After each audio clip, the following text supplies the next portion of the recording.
Listen, याद है अपन ने शुरू किससे किया था? एक्ट और बिल से। बिल कब एक एक्ट बनता है वो प्रोसेस अपन ने पहले जाना था। बिल से एक्ट बनने के लिए क्या प्रोसेस था मुझे बताइए सबसे पहले। बिल से एक्ट जाने के लिए सबसे पहले मिनिस्ट्री प्रॉब्लम को आइडेंटिफाई करेगा। उसके बाद क्या होगा? उसका सोल्यूशन निकालने के लिए एक एक्सपर्ट कमिटी बनाएगा। वो एक्सपर्ट कमिटी क्या करेगा फिर? एक ड्राफ्ट बिल बना के वापस किसके पास भेजेगा?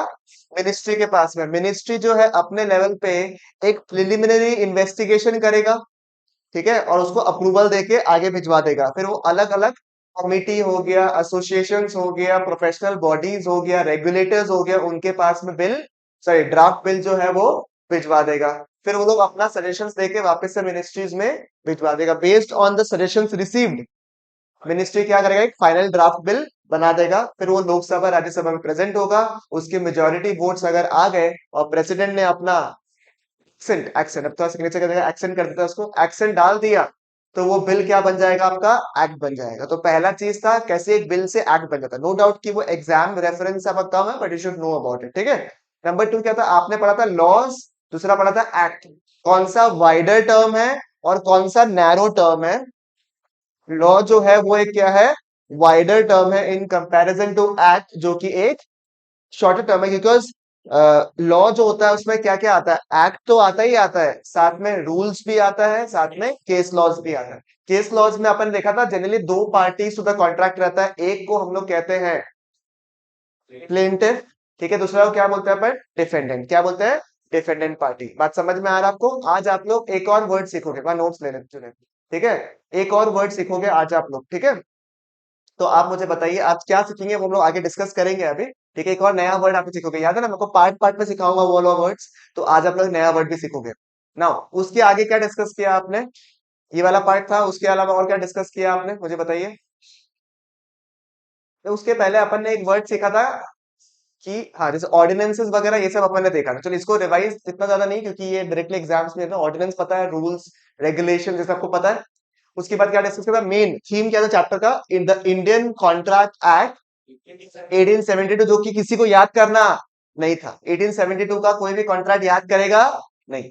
Indian contract act is applicable, पहला सेक्शन, सेक्शन नंबर क्या होता है? One is talks about applicability, ठीक है। Section number one talks about applicability and it is applicable to the whole of India except the state of Jammu and Kashmir. तो article 370, section 370 नहीं, article 370 के बाद amendment आ चुका है और अब Indian contract act is applicable to the whole of India, ठीक है, चलेगा। ये हो गया सेक्शन नंबर वन समाप्त। Section number two talks about different kinds of definitions. उसमें से अपन ने लास्ट क्लास में दो सेक्शन नंबर्स जो थे वो देखा था डेफिनेशन के लिए। एक था सेक्शन 2H, एक था 2E, ठीक है। 2H टॉक्स अबाउट कॉन्ट्रैक्ट, ठीक है, और section 2H talks about contract. Sir किसी भी कॉन्ट्रैक्ट को बनाने के लिए हमें क्या चाहिए? एक एग्रीमेंट चाहिए, और एग्रीमेंट के साथ में क्या होना चाहिए? एनफोर्सेबिलिटी बाय लॉ, ठीक है। एग्रीमेंट चाहिए जुनेद साहब, और साथ में क्या चाहिए? Enforceability by law. चलेगा, बिल्कुल यहां तक पक्की बात, 100% है यहां तक। तो agreement with enforceability of law gives us a contract. Sir word आया था एग्रीमेंट, मुझे बताओ। Two two clause e defines what? Agreement. Agreement में याद है क्या लिखा हुआ था? अ प्रॉमिस या फिर सेट ऑफ प्रॉमिसेस। मैं तुम्हें हमेशा साथ लेके चलूंगा, तुम्हें रोज घुमाऊंगा, तुम्हें हर सैटरडे संडे लेके जाऊंगा। ये प्रोमिसेस हो गया या सेट ऑफ प्रोमिसेस हो गया? Set of promises. तुम बस हाँ कह दो, ठीक है। तुम बस हाँ कह दो, मैं तुम्हारे लिए ये करके लाऊंगा। तो ये क्या हो गया? Set of promises forming a what? Very good, forming a consideration for each other. याद है मैंने एग्जांपल दिया था, मैं और रॉनी का एग्जांपल था।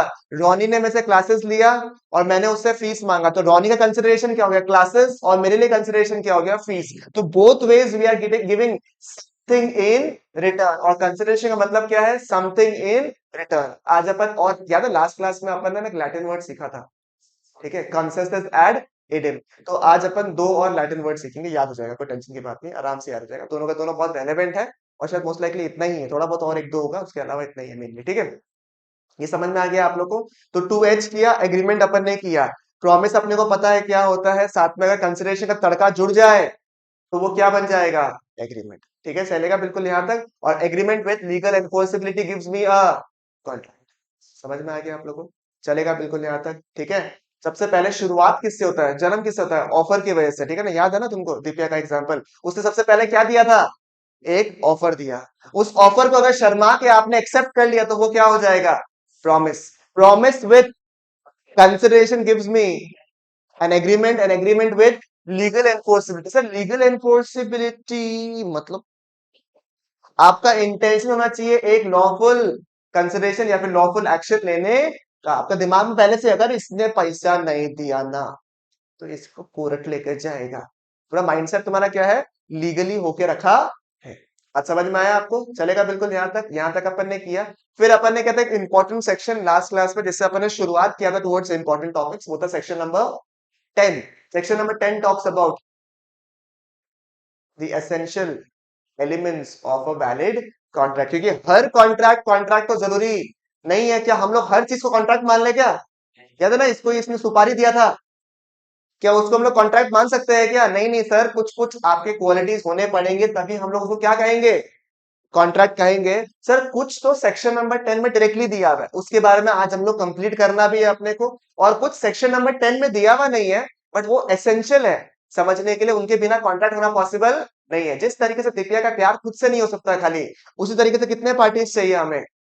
ठीक है, कितने चाहिए, दो पार्टी। ठीक है, टू पार्टीज चाहिए कॉन्ट्रैक्ट करने के लिए, अदरवाइज कॉन्ट्रैक्ट करना ही पॉसिबल नहीं है। ठीक है, क्या आप खुद से कॉन्ट्रैक्ट कर सकते हो, बताओ?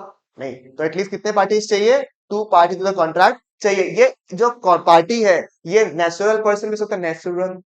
ठीक है, नेचुरल पर्सन भी हो सकता है, साथ में आर्टिफिशियल पर्सन भी हो सकता है, और साथ में फिक्टिशियस पर्सन भी हो सकता। क्यों नहीं हो पाए? पक्की बात, 100%। Batman Superman no contract, okay. समझ में आया आपको? फिक्टिशियस पर्सन होना पॉसिबल नहीं है। तो natural person will also make a one artificial person, one natural person, two artificial person. Reliance Industries और इंफोसिस लिमिटेड, याद है ना, वो लोग मिलकर क्या बनाएगा, एक कॉन्ट्रैक्ट में कन्वर्ट कर सकते हैं। इसमें केस स्टडी का नाम किसी को याद तो बताओ। अरे बैंक में लड़ाई झगड़ा था भाई, Gujarat versus Ramanlal S N company. जुनियाद साहब जो है ना रिवीजन नहीं किए हैं और अभी अभी उठ के आए हैं, तो ये सोच रहा है कि हम सही क्लास में आया ही नहीं आया, फिजिक्स का क्लास चल रहा है। हाँ जुनिया, नेक्स्ट टाइम थोड़ा रात को जल्दी सुनिया, ठीक है, ताकि सुबह सुबह जल्दी उठिया। ठीक है, ताकि तुम ऐसा फिजिक्स वाला मुंह ना बनाए। ठीक है, अब मुझे बताइए क्या था, Gujarat versus Ramanlal S N company, उसमें क्या हुआ था, कोई मुझे बता पाएगा? ठीक है, टैक्स देना पड़ेगा। जब क्या होता है, डिसोल्यूशन जब होता है पार्टनरशिप फर्म का, तो एसेट्स जो है वो नियम रूपिक पार्टनर्स के पास में चला जाता है, तो उसको एज अ सेल डिक्लेयर किया गया था। और लास्ट में कॉन्ट्रैक्ट, लास्ट में केस का क्या जजमेंट आया कि खुद के ही एसेट से खुद से कॉन्ट्रैक्ट करना पॉसिबल नहीं है, यहाँ पे इन्वॉल्वमेंट ऑफ टू पार्टीज नहीं है, इसीलिए इसे हम क्या कहेंगे, it will not consider it to be a contract. इसीलिए रमनलाल एसएन कंपनी क्या हो गया, जीत गया था। चलेगा बिल्कुल यहाँ तक, पक्की बात। उसके बाद मुझे बताइए क्या था number 2, party should create what, a legal obligation. Social और डोमेस्टिक एग्रीमेंट्स जो है वो कॉन्ट्रैक्ट होना पॉसिबल नहीं है की बात। चलेगा, नहीं तो टेंशन हो जाता ना, वो दिक्कत होता। सिंक ऊपर नीचे नहीं किया आपने बाथरूम का, उसमें केस होने लग गया कि मैं रोज बोलती हूँ तुम्हें सिंक ऊपर नीचे करना है, फिर भी तुम जो है सिंक नीचे ऊपर नहीं करते, मैं कोर्ट लेके जाऊंगी। ऐसा पॉसिबल है क्या? नहीं है। तो social and domestic agreements are not contract. इसमें एग्जांपल क्या था, बेल्फोर वर्सेस बेल्फोर, उसमें कहा गया था, सिंपल सा बात है, ये एक सोशल एग्रीमेंट है, कई सबको पता ही है। ठीक है, ये एक सोशल एग्रीमेंट है and it not create to it did not intend, it did not intend to create any legal relation या लीगल ऑब्लिगेशन। इसी वजह से ये एक कॉन्ट्रैक्ट नहीं है। हल्का हल्का लैंग्वेज आ रहा है नहीं आ रहा, धीरे धीरे मतलब from class lecture number 1 to class lecture number 4। ठीक है, आप लोग को हो रहा है नहीं हो रहा है, लैंग्वेज आ रहा है हल्का हल्का। It did not intend to create, सब इंटेंट मैंने कभी जीवन में यूज किया था क्या वर्ड? ठीक है, किया था क्या? क्या बात है, तब अच्छा बात, एक ही जन यूज किया था, बाकी लोग को तो हमको लगता नहीं है कि किया है। ठीक है, इट डिड नॉट क्रिएट तो इंटेंट किया था लीगल रिलेशनशिप। ठीक है, नंबर 2। नेक्स्ट नंबर 3 क्या है, other formalities. Contract will only be written, true और फॉल्स? फॉल्स। सर वैसे तो कॉन्ट्रैक्ट रिटन में सकता है, ओरल में सकता है, नहीं तो क्या हर बार लिखवाते रहेगा क्या, भैया 2 किलो नमक दो, श्योर है लिख के दो? वो भी तो कॉन्ट्रैक्ट है। मैं आपको नमक दे, नमक वो हमको दे रहा है, हम आपको पैसा दे रहे हैं, ये भी कॉन्ट्रैक्ट है। वो ऑफर दिया, हम एक्सेप्ट किया, सब कुछ है, राइट? ठीक है, चलेगा।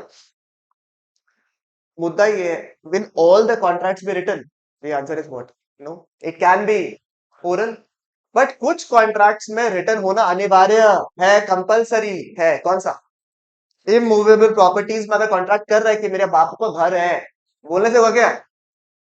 वो देखा था लेडीज वर्सेस रिकी बहल, वो है ना, उसमें आया था ना, वो शुरू शुरू का सीन में बोलता है ये मेरा पुश्तैनी घर है, वो बोलते बोलते ले गया, रिटर्न डॉक्यूमेंट था नहीं, उसका चूना लगा के चला गया।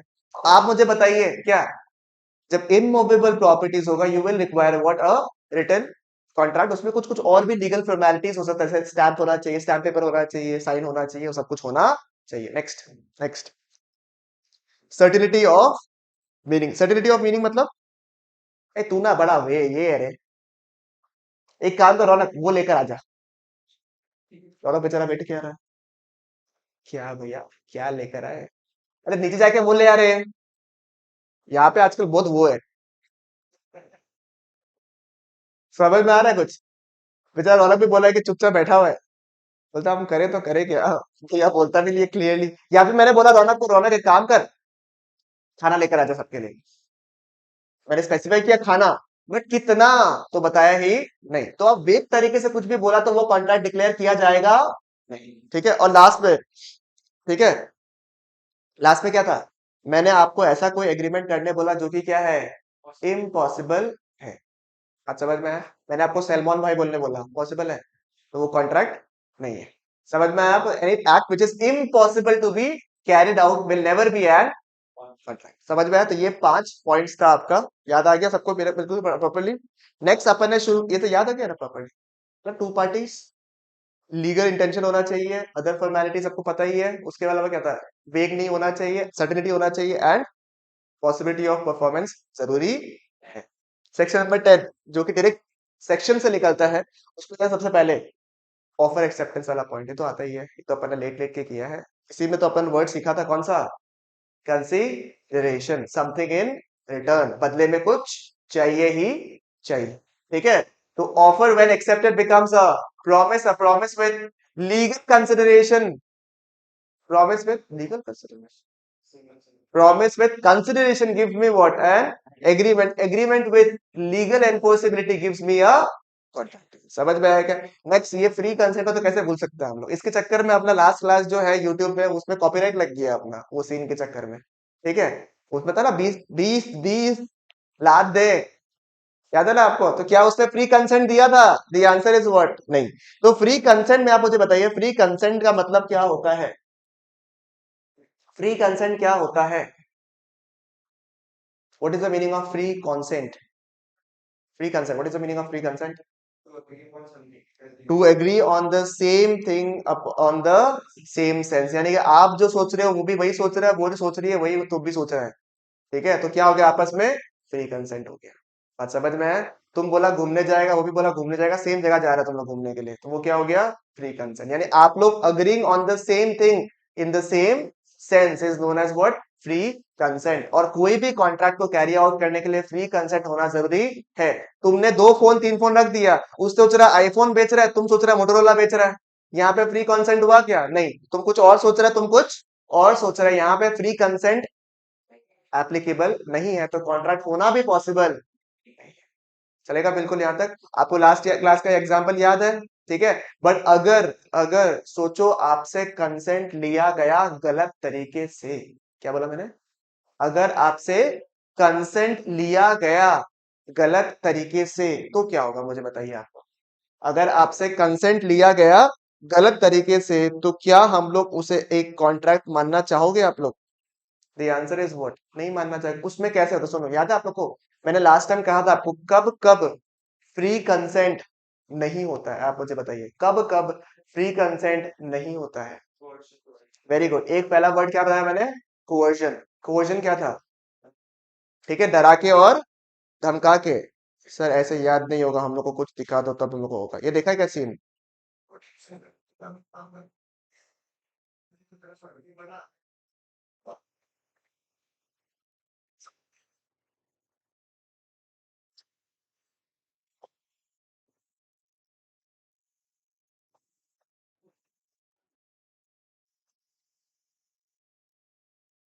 इससे साइन कराया अभी।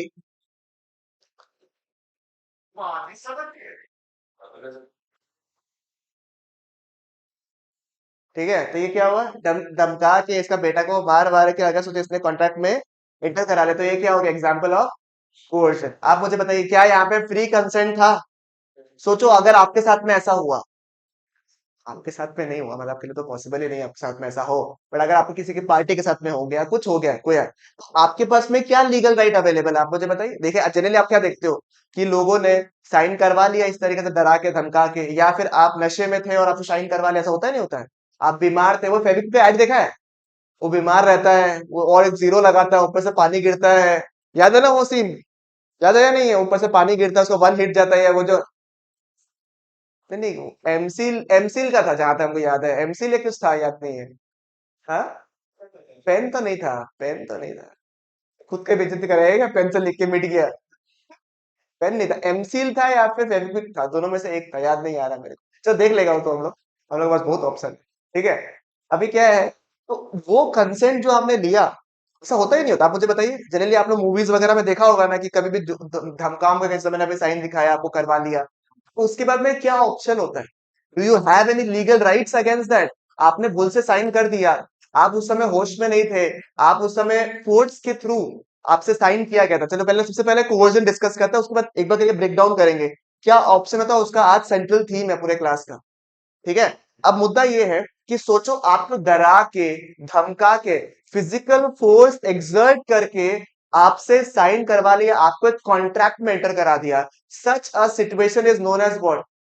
Coercion. Such a situation is known as coercion.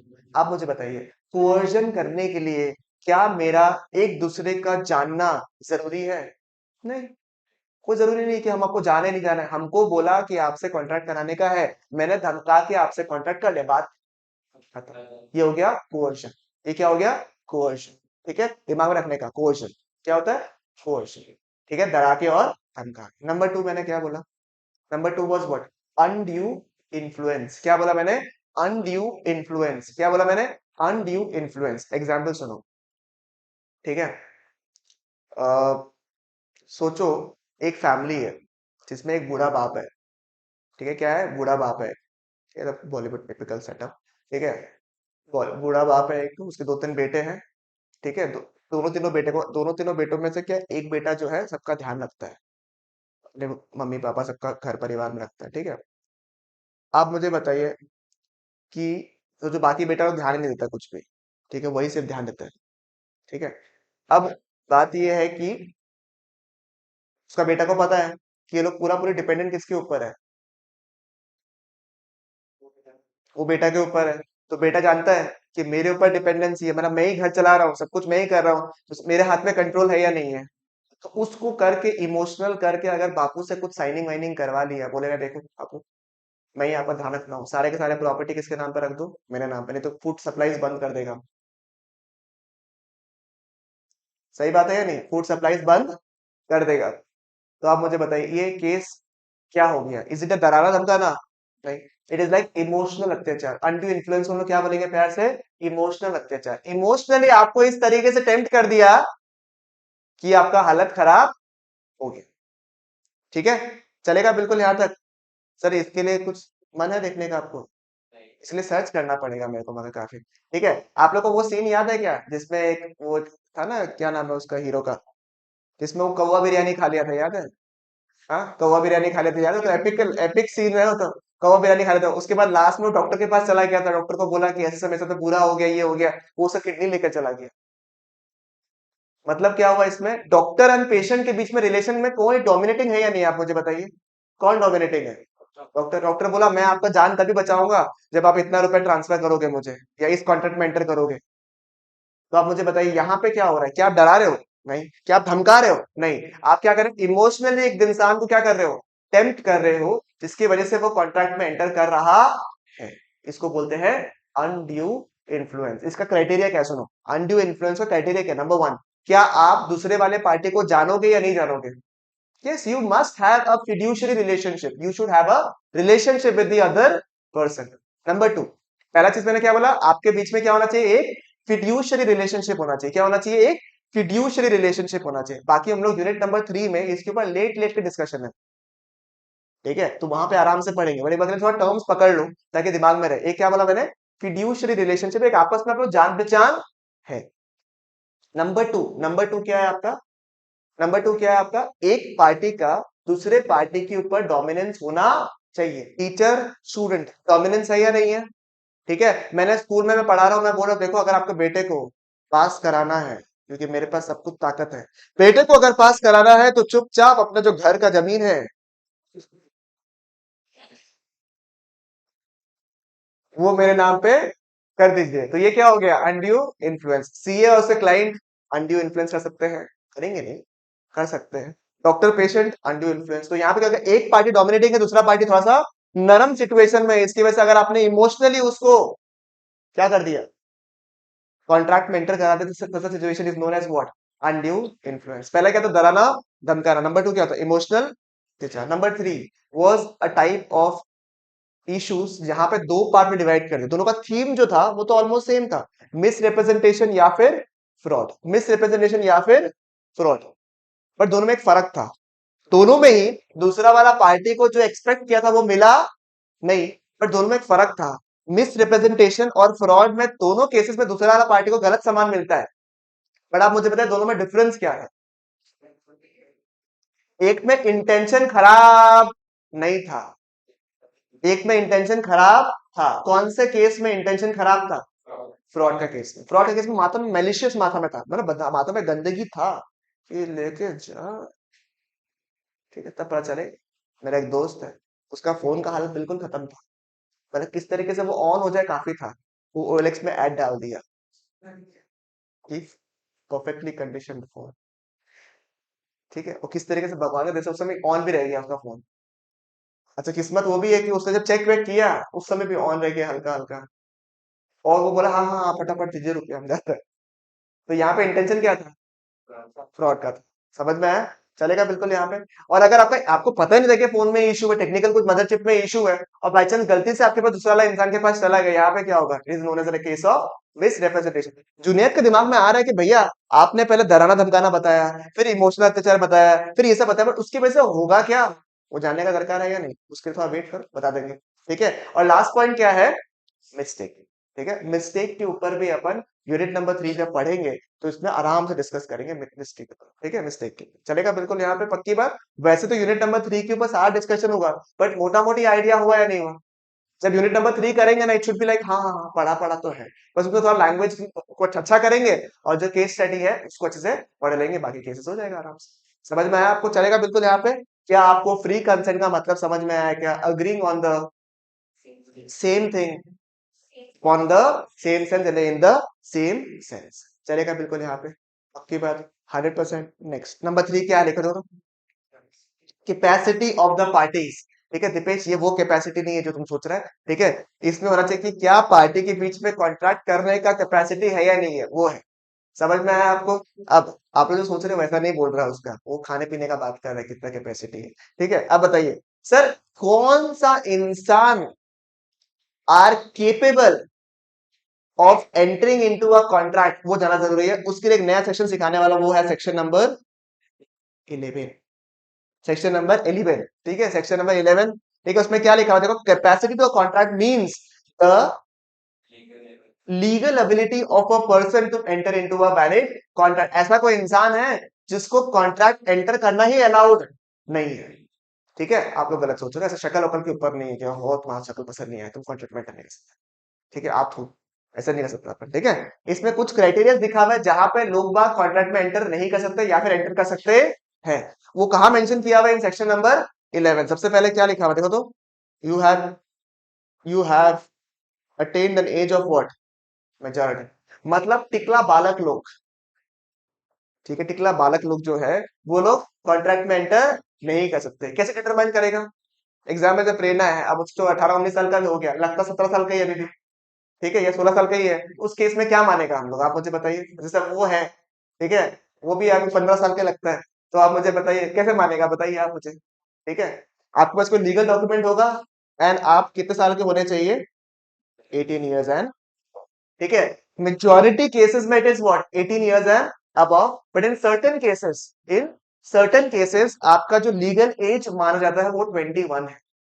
ठीक है, आप क्या है 21, नहीं आप जो सोच रहे हो वो नहीं, उस चीज के लिए लीगल एज 21 नहीं बोल रहा हूं मैं आप लोग को। ठीक है, स्पेशल केसेस में लीगल एज 21 जो है वो आप नहीं सोच रहे हो, तो सोच रहे हो। ठीक है, 18 साल नॉर्मली क्या हो गया, मतलब 18 साल के बाद you are consider as a major. In certain cases आपका जो लिमिट है ना उसको इंक्रीज करके 21 कर देता है। ठीक है, जैसे जहां पे डिसीजन मेकिंग जो है ना आपके ऊपर निर्भर है। एग्जाम्पल, आप ही फैमिली के मेंबर अलाइव हो, सोचो एग्जाम्पल, आप 18 साल की एज में इतना तो मेच्योर्ड नहीं हुए ना कि आप सारे डिसीजंस ले लो, और सब लोग वेट करेंगे कि आप 18 के हो जाओ। आप 18 के हो जाओ, उसके बाद हम लोग उनको ये फंसा लेंगे वैसे फंसा लेंगे। तो इट वाज रिक्वायर्ड कि आपका जो एज लिमिट था ना of attaining a majority is increase, कि आप अपने सेंसिबल एज में पहुंच जाओ, ताकि 21 is a more matured age, right. तो उसमें आप क्या कर सकते हो, अपना एक सेंसिबल डिसीजन ले सकते हो। इसलिए मेजॉरिटी केस में क्या है, 18 ही है। In special situations it is what 20। समझ में आया? बड़ा स्माइल आ रहा है आप लोग का, हैं? समझ में आ रहा है क्या? तो नंबर वन का it is the age of majority. सोचो, सोचो, ठीक है, जुनैद साहब जो है दाढ़ी मूछ लगाकर एक कॉन्ट्रैक्ट एंटर कर दिया, और एज्यूम करो कि वो 18 इयर्स का हुआ। ऐसा कोई है कि जो 18 का हुआ नहीं अभी तक? चलो 18 का भाई साहब जी, ठीक है, ये भाई साहब जी को सब ग्रुप के साथ में था, सब लोग लगा सीए फाउंडेशन कर रहा है, सब तो 18 साल का तो हो ही गया, तो बेचारा कॉन्ट्रैक्ट में एंटर करा दिया, और ये मेजर था ही नहीं, तो क्या होगा? क्या होगा अगर ये कॉन्ट्रैक्ट में एंटर कर गया? ठीक है, एग्जाम्पल चलो, रॉनी सोचा कि ये तो 18 का ही होगा भैया, इसके साथ में डील कर लिया, मैं तुम्हें मोबाइल फोन बेचूंगा और तुम मुझे बदले में पैसे दे देना। इसने मोबाइल फोन दे दिया, ये बोला हम थोड़े दिन बाद में आपको पैसे दे देगा, टेंशन मत कर, तुम क्लास वास सब खत्म हो गया। ठीक है, रॉनी इसको फोन करके बोला, यार भाई वो फोन का पैसा, कौन सा पैसा? रॉनी बोलते, ये गलत बात है, देख तूने मुझे ऑफर किया था, तो मैंने तुझे ऑफर किया था, तूने एक्सेप्ट किया था, हमारे बीच में कंसिडरेशन था, समथिंग इन रिटर्न, एक वैलिड कॉन्ट्रैक्ट था, भैया बढ़ाया था, सेक्शन नंबर 10 के सारे कॉन्ट्रैक्ट्स वैलिड है।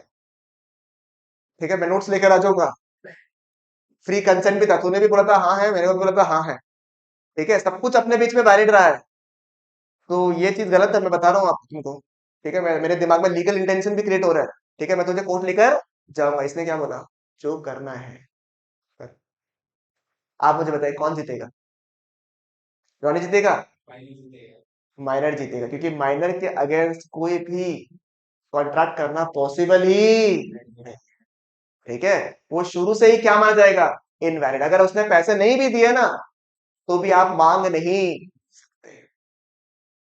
बात समझ में आएगा? इसका दिमाग में 1 साल बचा है जीवन में, तो मेरे को जाएगा, जी लो अपना जिंदगी। हम्म,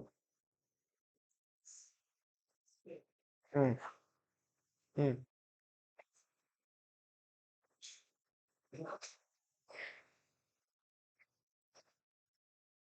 नहीं, एक मेजोरिटी एक्ट बोल के है, मेजोरिटी एक्ट। ये जो 18 ईयर्स आपने पढ़ा ना, that is as per the majority act. You can not इसके दो ऑप्शन है आपके पास में, दो ऑप्शन है। या तो आप वेट करो कि ये मेजर हो जाए, उसके बाद आप पैसा रिकवर कर सकते हो। ठीक है, या तो आप वेट करो, उसमें भी एक्सेप्शन है। मेजोरिटी केस में आप देख लो कि ये अपने आप में एक मतलब इसके खिलाफ एक शील्ड बना हुआ है कि आप कुछ नहीं कर सकते। ठीक है, तो बहुत खतरनाक पोजीशन में माइनर रहता है, इसके ऊपर भी पूरा लेक्चर है, मतलब माइनर के ऊपर भी पूरा डिस्कशन है कि माइनर को क्या क्या कर सकता है, क्या नहीं कर सकता है, आपके पास क्या लाइबिलिटी क्या है क्या नहीं, सब कुछ। हाँ, थोड़ा देरी से शुरू कर दिया। ठीक है, तो आप मुझे बताइए, नेक्स्ट समझ में आ गया, मेजोरिटी होना पड़ेगा। नंबर टू क्या लिखा हुआ है, of a of a sound mind. Of a what? Sound mind मतलब? साउंड माइंड मतलब? बोलो बोलो। सिंपल लैंग्वेज में पागल नहीं होना चाहिए उसको। How bad it sound but it is a true thing. आपको पागल होना नहीं चाहिए, मतलब आप जो कॉन्ट्रैक्ट एंटर कर रहे हो वो नॉर्मल सेंसेस में और नॉर्मल तरीके से एंटर कर रहे हो, आप पागल इंसान नहीं हो। ठीक है, पागल इंसान नहीं, चलेगा? ठीक है, कोई स्टिकी नोट्स लाया है या कुछ लाया है कॉपी में? ठीक है, इसके पहले वाला पार्ट तो अपन ऑफर एक्सेप्टेंस लिख देते क्या? मैंने ऑफर एक्सेप्टेंस लिखवाया था, फ्री कंसेंट लिखा था क्या? लिखा था क्या फ्री कंसेंट? चलो बढ़िया, तो नंबर 3 लिखो एक बार के लिए। नंबर 3 लिखो। किसका आ रहा है? फ्री कंसेंट लिखो ना, फ्री कंसेंट लिख लिया ना, फ्री कंसेंट। तो नंबर 3 क्या है? Capacity of the parties. Number 3 लिखो, capacity of the parties.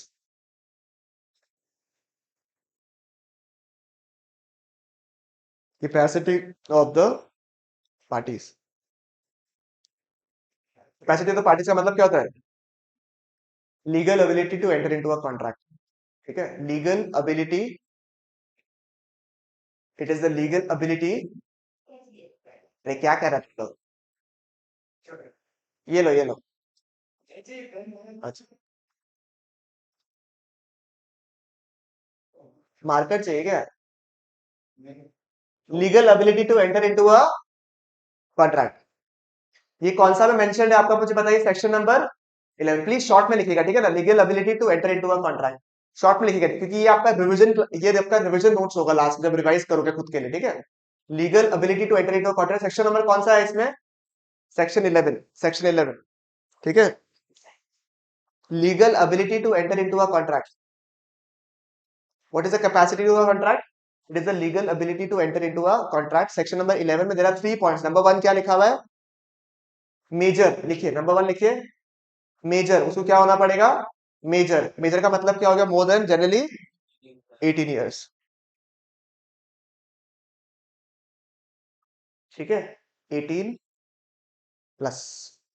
Number 1 हो गया मेजर, 18 प्लस। नंबर 2 क्या लिखोगे आप लोग? Sound mind. ठीक है, साउंड माइंड लिखा आपने? समझ में नहीं आया जुनेद? बता बता, समझ में आ गया ना? नंबर नंबर 1 लिख लिया आपने। नंबर 1 तो इजी है। नंबर 2 क्या लिखा आपने? Sound mind. अगर हम समझ जाए कि कौन अनसाउंड माइंड का है, तो हमारे लिए ऑटोमेटिकली क्लियर हो जाएगा कि साउंड माइंड क्या है, बराबर? भाई, लिख लिया ना यहाँ तक? चलिए पहले समझ लेते हैं कि सर, ये जो अनसाउंड माइंड है, ये जो अनसाउंड माइंड है आपका, वो कौन कौन होते हैं? अनसाउंड माइंड, ठीक है? एक कैटेगरी होता है आपका जो परमानेंटली अनसाउंड है। परमानेंटली क्या है? अनसाउंड मतलब शुरू से उसकी मेंटल एबिलिटी थोड़ी सी कमजोर है। शुरू से थोड़ी मेंटल एबिलिटी क्या है? कमजोर है। यानी कि एग्जांपल सर, बर्फी मूवी देखा? बर्फी, बर्फी, उसमें कौन? अरे रणवीर तो फिर भी नॉर्मल था। प्रियंका चोपड़ा जो था, उसका एक्ट क्या था? वो थोड़ा सा परमानेंटली अनसाउंड था। तो अगर कोई परमानेंटली अनसाउंड इंसान कॉन्ट्रैक्ट में एंटर करता है, तो क्या हम उसे वैलिड कॉन्ट्रैक्ट मानेंगे? नहीं मानेंगे। ठीक है, परमानेंटली अनसाउंड वाला लोग का तो केस ही क्या हो गया? बिल्कुल अलग हो गया, because they will not be able to take a rational decision. Number 2 आ गया आपका लूनाटिक। क्या हो गया? Lunatic, LUNATIC। क्या हो गया? लूनाटिक। लूनाटिक मतलब पागल इंसान। ठीक है, समझ में आया क्या क्या इंसान है? पागल इंसान। अब आपको हंसी आएगा पढ़ के, बट लुनाटिक को भी दो पार्ट में डिवाइड किया है। लुनाटिक को भी दो पार्ट में डिवाइड किया, पागल इंसान को भी दो पार्ट डिवाइड किया है। अगर वो समटाइम्स साउंड रहता है, समटाइम्स साउंड रहता है, जैसे फुल मून के दिन में वो पागल हो जाता है, एग्जाम्पल, फुल मून जैसे देखता है वो पागल हो जाता है, उसके अंदर आत्मा आत्मा घुस जाता है। ठीक है, उसके अंदर वो नाग वाग बन जाता है, सोचो एग्जाम्पल वो सब। ठीक है, उस केस में आप मुझे बताइए वो अनसाउंड माइंड कब होता है? फुल मून के दिन में। तो फुल मून के दिन में अगर वो आंसर होता है, तो उस दिन अगर कॉन्ट्रैक्ट में एंटर करा रहे तो वैलिड होगा क्या? नहीं। बट बाकी दिनों में नॉर्मल रहता है वो। ठीक है, तो कभी कभी वो साउंड माइंड रहता है, तो उसमें जब अगर वो साउंड माइंड में कॉन्ट्रैक्ट एंटर कर रहा है, तो उसको हम लोग क्या मानेंगे? एक वैलिड कॉन्ट्रैक्ट मानेंगे। नहीं नहीं, वो तो क्या होता है, जैसे तुम्हारे पास लीगल जस्टिफिकेशन होता है ना, कि सबको नॉर्मली पता था कि सब लोग देख रहा था, एकदम होशो आवाज में इसने आंसर दिया था, तो अपने पास में कैपेसिटी है, लीगल कैपेसिटी टू आंसर। कभी भी जब हम ऐसे कॉन्ट्रैक्ट में एंटर करते हैं, we always take a precautionary nature, कि बाकी लोगों को खड़ा करके देखता है कि नहीं, एब्सोल्युटली नॉर्मल था, बिल्कुल सही था, कोई दिक्कत नहीं था, वो जस्टिफिकेशन होना पड़ेगा। ठीक है, बट यहाँ पे वही डिबेटेबल चीज है, इसलिए तो केस लॉ होता है ना, इसमें कोर्ट है, होना ही है, इसमें तो होना ही है। ठीक है, जो इसने बोला ना, होता ही है। उसके बाद क्या है आपका? समटाइम्स अगर वो अनसाउंड है, अनसाउंड मतलब कब होगा वो? फुल मून के दिन में, तो वो क्या होगा? एक क्या होगा? Invalid contract. ठीक है, ये समझ में आ गया आपको? ये हो गया पगो। तीसरा कैटेगरी फॉलो करता अनसाउंड माइंड का, वो है क्या है आपका? Drunken person. क्या है? हम तो उड़ गए मतलब पोजीशन में अगर आप हो, ठीक है, तो अगर आप उड़े हुए पोजीशन में हो कि 1 2 3 यहाँ पे 15 लोग बैठे हैं, ऐसी हालत में अगर आप हो, ठीक है, तो आप मुझे बताइए, उस केस में अगर आप ऐसी हालत में, ठीक है, इफ ही इज हाई, तो आप मुझे बताइए, अगर आपने कॉन्ट्रैक्ट एंटर किया तो वैलिड कॉन्ट्रैक्ट हुआ क्या? नहीं, it will not be a valid contract. और अगर वो सोबर है, SOBER, तब कॉन्ट्रैक्ट एंटर करता है, वो क्या होगा? मतलब अगर आपने किसी से नशे में करवा के सोचो, अगर आपने कुछ नशे में कुछ करवा के उससे साइन करवा दिया, सोचा कि ये अमिजिकी को लूं, तो वो इनवैलिड कॉन्ट्रैक्ट माना जाए। बोल। एक परमिसिबल लिमिट है। सोबर मतलब क्या होता है? सोबर मतलब ऐसे नहीं, सोबर वर्ड तो चलो थोड़ा सा गलत बोल दिया मैंने, मतलब he is in sound mind, मतलब कभी कभी ऐसा होता है ना कि आपने कुछ एक ड्रिंक ले लिया, उसके बाद भी आप नॉर्मल हो बिल्कुल, तो फिर अलाउड है बिल्कुल। इसलिए कैपेसिटी ऑफ द पार्टीज, ठीक है, वो कब डिक्लेयर होगा वो बड़ा सब्जेक्टिव चीज है, बड़ा डेलिकेट लाइन में, समझ रहे हो आप लोग बात को। बट बेसिक चीज क्या है कि जब भी आप कॉन्ट्रैक्ट में एंटर करो तो इंसान को ना पिया हुआ रहे तो बेटर है, मेन चीज है। अगर आप दूसरा पार्टी है कॉन्ट्रैक्ट करने वाला, तो आप देखो कि इंसान सोबर है या नहीं है, ठीक है। सोबर मतलब समझ गया ना आपका? Sober is very wide defined, ऐसा नहीं कि आपने लेमन जूस ही पिया हो तभी आप कॉन्ट्रैक्ट एंटर कर सकते हो। भाई उसने अगर साथ में ले लिया हल्का का, इज कंप्लीटली फाइन, वो रैशनल डिसीजन दे रहा है, सब कुछ नॉर्मली बात कर रहा है, तब आप उसमें से वैलिड कॉन्ट्रैक्ट एंटर कर सकते हो। बाकी सीएल को इतना भी नहीं पूछेगा अंदर में, ठीक है ना, कि what if he has taken 30 ml। दिमाग तो इतना लगाता है ना। कर लो ये सारा, लिख लो। नीचे में देखना, आपको क्वालिफिकेशन लिखा होगा, तो क्वालिफिकेशन ए क्वालिफिकेशन बी दिख रहा है आपको? नीचे दिख रहा है ना, क्वालिफिकेशन ए क्वालिफिकेशन बी दिख रहा है आपको नोट्स में, आपने जो आज का नोट्स दिया उसमें, उसी में क्वालिफिकेशन बी जो है ना, क्वालिफिकेशन बी, इसी को मैंने चार्ट में कन्वर्ट कर दिया आप लोगों के लिए, ठीक है, ये चार्ट में मैंने कन्वर्ट कर दिया आप लोगों को, ताकि वो बुरा बड़ा पैराग्राफ नहीं पढ़ना पड़े आपको।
बताइए, उधर से बताइएगा।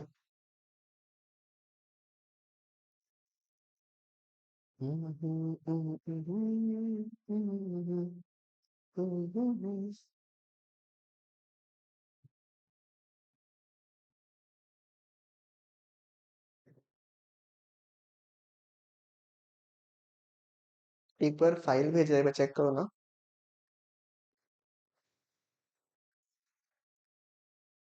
कि तुम लोगों ने भेजा?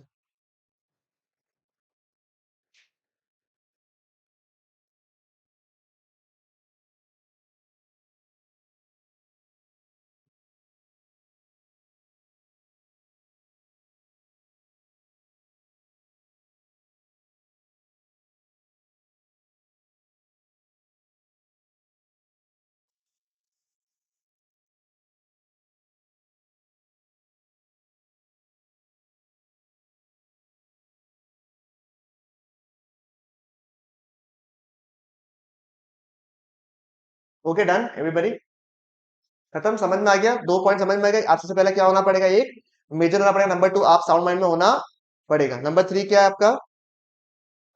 नंबर 3 क्या है आपका? It is you are not, you are not otherwise declared disqualified by law in entering into a contract. मतलब सर, मतलब सर, मतलब सर, मतलब सर समझ में नहीं आया, आप कहाँ कहाँ पे लॉ के विपरीत जाकर अलाउड नहीं हो। सर एग्जाम्पल तो समझ में आएगा। एग्जाम्पल सोचो, आपके खिलाफ केस चल रहा है, आपके खिलाफ क्या चल रहा है, केस चल रहा है, आपने मुडेर कर दिया था, क्या कर दिया था, मुडेर। ठीक है, आपने मुडेर कर दिया, आपके खिलाफ केस चल रहा है, अब आप चाहते हो कि एक वैलिड कॉन्ट्रैक्ट में एंटर करें, अलाउ करोगे आपको लॉ? नहीं सर, आपके खिलाफ तो केस चल रहा है, अभी जब तक आपका मुकदमा चलता जा रहा है तब तक आप वैलिड कॉन्ट्रैक्ट में एंटर नहीं कर सकते। ठीक है, इसका कुछ डिवीजन है, पहले आप नंबर 3 लिख लीजिए, लिख लीजिए। Not otherwise disqualified by law लिखिएगा। Not otherwise, not otherwise disqualified by law, not otherwise disqualified by law, not otherwise disqualified by law,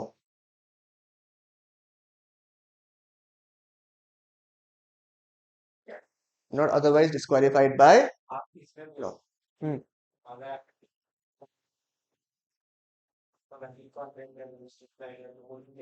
नहीं, वो डिपेंड करता है कौन सा कॉन्ट्रैक्ट में एंटर कर रहा है वो लोग। अगर वो लोग के खिलाफ अभी भी केस चल रहा है तो फिर बहुत मुश्किल है कुछ कॉन्ट्रैक्ट में एंटर करने, देखिए थोड़ा एंटर into कॉन्ट्रैक्ट। और अगर ऐसा है कि चलो केस था बट वो सेटल हो गया, तो बात अलग है। देखना आप कभी भी अगर कुछ ऐसा होता है ना तो they generally enter into a contract after settling their cases. देखना आप एक चीज समझ में है? तो देखो क्या लिखा है, क्वालिफिकेशन नंबर 3 पढ़ो एक बार के लिए, क्या लिखा है, requires that a person entering into a contract should not be disqualified by his status in entering into such contract. मतलब उसका स्टेटस ऐसा नहीं होना चाहिए कि वो डिस्क्वालिफाइड है from entering into a contract. Such persons may be an alien enemy. For example, India ने और पाकिस्तान ने कभी कभी कोई कोई कंट्री को आप एलियन एनिमी भी मानते हो। एग्जांपल सोचो, इंडिया और पाकिस्तान के बीच में वॉर चल रहा है, सोचो एग्जांपल, इंडिया के लिए जब किसी कंट्री के साथ में वॉर चल रहा है, example Russia Ukraine, Russia Ukraine के बीच में क्या चल रहा है, वॉर चल रहा है। तो जब आप कोई कंट्री के बीच में वॉर चलता है ना, तो दो कंट्री दूसरे को एनिमी कंट्रीज मानते हैं। क्या मानते हैं, एनिमी कंट्रीज। अगर आप एक एनिमी कंट्री के अगेंस्ट ट्रांजेक्शन करें, एग्जांपल रशिया का कोई बंदा अगर यूक्रेन को सामान सप्लाई करेगा, तो उसको देशद्रोही का डिक्लेयर किया जाएगा, देशद्रोही, कि भाई खुद का कंट्री के अगेंस्ट लड़ाई हो रहा है और तुम उससे में कॉन्ट्रैक्ट कर रहे हैं। बात समझ में आ रहा है आपको? तो वैसा स्टेटस में आप अलाउड नहीं हो कॉन्ट्रैक्ट एंटर करने में। आप बोलोगे मैंने तो यूक्रेन वाले लोगों को खाना ही सप्लाई किया, उन्हें ऑफर किया, मैंने एक्सेप्ट किया, लीगल कंसिडरेशन सब कुछ था, आप इसको वैलिड कॉन्ट्रैक्ट मान लो, माने हो क्या? होता है, सब कुछ ठीक होगा, बट तुमने सप्लाई वो किया तो किया कैसे? वो हमारे कौन से स्टेटस में है अभी, एनिमी कंट्री के स्टेटस में है, तो वहां पे हम लोग उसको वैलिड कॉन्ट्रैक्ट मानेंगे नहीं। फॉरेन सोवरेन ऐसा के टॉप लोग के, जो टॉप लोग पीपल हो गए ना, उनके साथ कॉन्ट्रैक्ट आप एंटर कर सकते नहीं। जैसे ये बोला कि हम ट्रम्प के साथ में कॉन्ट्रैक्ट करेगा, ठीक है, अगर at the time when he was the president, तो वो डिफिकल्ट है एंटर करना, ठीक है ना। फिर कॉन्विक्ट से सब सेम है, कॉन्विक्ट समझ में ना, पर जिसके खिलाफ मुकदमा चल रहा, दे आर डिस्क्वालिफाइड अनलेस, तुम्हारा point, unless they fulfil certain formalities required by law. ठीक है, ये एक सबसे बड़ा कैच है लॉ में, कि लॉ में हल्का हल्का अपना अपना हिसाब से तिरकमबाजी डाला हुआ रहता है। बोल दिया कि देखो आप कॉन्ट्रैक्ट में एंटर कर सकते हो प्रोवाइडेड आपने इतने रुपए की फाइन पे कर दी, कर लो, ले लो भाई। समझ में आया आपको? तो ये सब कुछ कुछ रहता है। Contract enter by person not competent to contract are not valid. समझ में आया आपको? चलेगा, यानी कि इन सिंपल लैंग्वेज अगर मैं आपको बात करूं, कि अगर आप डिसक्वालिफाइड बाय लॉ हो, और अगर आप डिसक्वालिफाइड हो और आपने कॉन्ट्रैक्ट में एंटर किया, तो आपके कॉन्ट्रैक्ट को क्या माना जाएगा, इन, बात समझ में आपको, क्या माना जाएगा, इन। क्लियर है बिल्कुल? तो 3 पॉइंट पढ़ा। नंबर 1, आप मेजर होना, आपको मेजर होना पड़ेगा। नंबर 2, साउंड माइंड, आप पागल या फिर परमानेंटली या फिर नहीं होना चाहिए। Number 3, you should not be otherwise disqualified by law. समझ में आया नंबर 1? नंबर 4, आपने लेट लेट के पढ़ा है, वो क्या है, कंसिडरेशन, समथिंग इन रिटर्न, उसको लैटिन में बोलता है क्विड प्रो क्यो।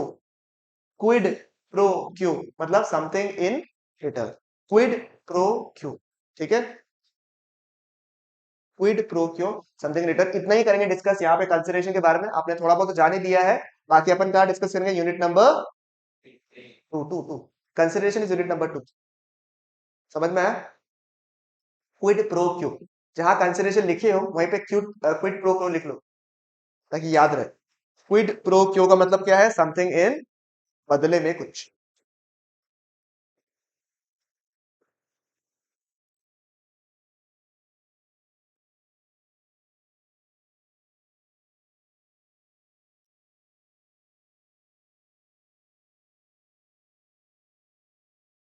नहीं मिला क्या? लिखा नहीं था कंसिडरेशन, लिखाया था ना कंसिडरेशन समथिंग इन रिटर्न वाला एग्जांपल दिया था मैंने यार इसका एग्जांपल, लेक्चर वाला एग्जांपल दिया था मैंने।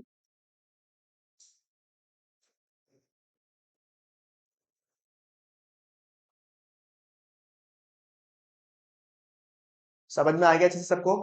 क्लियर बिल्कुल यार, एकदम स्टेबल है या नहीं ये सब चीजें? ठीक है, नेक्स्ट इंपॉर्टेंट पॉइंट है, क्या लिखा हुआ देखो तो, lawful consideration and object, lawful consideration and object, सुनो सुनो, क्या लिखा हुआ है पहला वर्ड? लॉफुल कंसिडरेशन, और फिर साथ में क्या लिखा हुआ है? ऑब्जेक्ट। दो को ब्रेक करो तो क्या, lawful consideration and lawful object, मतलब केवल ऑब्जेक्टिव अगर लॉफुल है उससे भी काम होने वाला नहीं है, और केवल कंसिडरेशन लॉफुल है तो भी काम होने वाला नहीं है, दोनों चीज लॉफुल होना पड़ेगा। मतलब सर, मतलब सुनो, तुम्हें घर खरीदना है, तुमने कॉन्ट्रैक्ट किया, तुमने ऑफर किया, एक्सेप्टेंस किया, सब कुछ किया, पेमेंट का जब बारी आया तो भाई साहब ने कहा भैया मेरे पास में थोड़ा काला धन पड़ा हुआ है, मैं उससे पेमेंट कर देता हूँ, मैं कैश में पेमेंट कर देता हूँ। यहाँ पे आप मुझे बताइए क्या कंसिडरेशन लीगल है? क्या ये वैलिड कॉन्ट्रैक्ट माना जाएगा? The answer is what? नहीं। ठीक है, क्योंकि इनकम टैक्स के तहत ऐसा कोई भी कॉन्ट्रैक्ट एंटर करना अलाउड नहीं है। तो अगर आपने कोई एक्ट के अगेंस्ट कुछ काम किया तो कंसिडरेशन क्या हो गया? इलीगल। बात समझ में आया क्या? सर एग्जाम्पल नंबर 2 बताता हूँ, ठीक है। ये भाई साहब जी को ना कुछ इलीगल सामान मंगवाना था बाहर से। ठीक है, क्या मंगवाना था? इलीगल सामान मंगवाना था बाहर से, समझ गया ना आप लोग? समझ रहे हो ना? ठीक है, इलीगल सामान मंगवाना था इसको बाहर से। ये सामान मंगवा रहे, ये बोलता भैया आप सामान मंगवा के दे दो मेरे को, मैं एकदम 100% बैंक का पैसा ट्रांसफर करूंगा, इसके ऊपर मैंने टैक्स दिया, नो फ्लॉज। तो यहाँ पे कंसिडरेशन क्या है? लीगल है। ऑब्जेक्टिव क्या है? इलीगल है। तो आप मुझे बताइए, कंसिडरेशन लीगल होगा और ऑब्जेक्टिव इलीगल होगा, अलाउड है? नहीं। यानी कि दोनों का दोनों, आपका नियत भी अच्छा होना चाहिए, देने का प्रक्रिया भी क्या होना चाहिए? अच्छा होना चाहिए। दोनों का दोनों क्या होने चाहिए? लीगल होना चाहिए। दोनों का दोनों एकदम स्वच्छ होना चाहिए, तभी आपका काम होने वाला है। कुछ भी दोनों में से एक भी दूषित रहा, दूषित, ठीक है, क्लीन नहीं रहा, तो अल्टीमेटली क्या होगा? वो लीगल कॉन्ट्रैक्ट माना नहीं जाएगा। बात समझ में आया आपको? चलेगा बिल्कुल यहां तक पक्की बात? 100%। चलो ये वाला पॉइंट लिखो पहले, point number 5, lawful consideration and lawful object. ये कौन सा मेंशन किया हुआ है, कौन सा सेक्शन में मेंशन किया हुआ है? Section number 23। ठीक है, बहुत सिंपल। 23 का देखो, section number 23 is nothing that you have to remember in such. ठीक है, 23 इज वेरी सिंपल। उसमें बोलता है कि जो आपका कंसिडरेशन है और ऑब्जेक्ट जो है, दोनों का दोनों क्या होना चाहिए? प्रोहिबिटेड होना नहीं चाहिए। ठीक है, प्रोहिबिटेड होना नहीं चाहिए, लॉ से प्रोहिबिटेड होना नहीं चाहिए। बेसिकली आपने क्या बोला? लीगल होना चाहिए। ठीक है, अगर कोई बच्चा, चलो इसको मैं मौका देता हूँ आपको, ठीक है, आप ये लाइन पढ़ दो पहले, फर्स्ट लाइन क्या लिखा है सेक्शन नंबर 23 वाला, और मुझे को आइडेंटिफाई करके दे दे कि भैया यहाँ पे कुछ पॉइंट है जो मुझे पूछना है, तो मैं समझ जाऊंगा कि आपको लॉ से हल्का हल्का प्यार होने लग गया है। Section 23 states that whatever is written, पढ़ो और मुझे बताइए।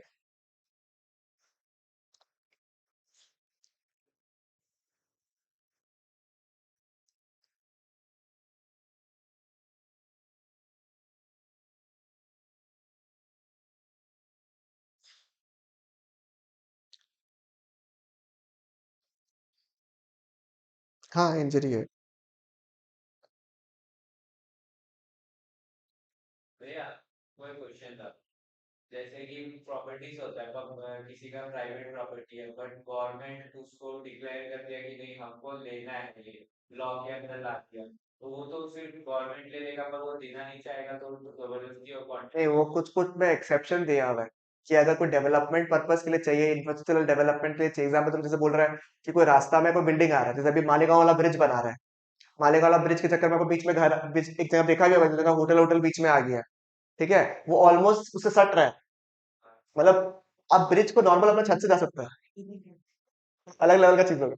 अब for that reason, for the development purpose, अगर आपका कोई भी ग्रोथ हिंड्रेंस क्रिएट कर रहा है, कोई भी इंफ्रास्ट्रक्चरल डेवलपमेंट या कुछ भी, तो government has the sole right to acquire the property, वो उसके पास राइट्स दिया। प्रॉब्लम हो जाएगा ना, बहुत दंगा लगा देगा लोग, बस बीच में रख देगा, पता पत्थर ये मेरा एरिया है, तो वहां थोड़ा बहुत एक्सेप्शन देती है। अच्छा बताओ तो मैं क्या पढ़ा, बताओ। क्या लिखा है? डिफीट द प्रोविजन ऑफ मतलब जो लॉ लिखा हुआ है उसको आपने तोड़ मोड़ के गलती कर दिया, आपने बदमाशी किया, आपको बोला है काला धन मत रखो, आप काला धन रख रहे हो, तो defeating the provision of law.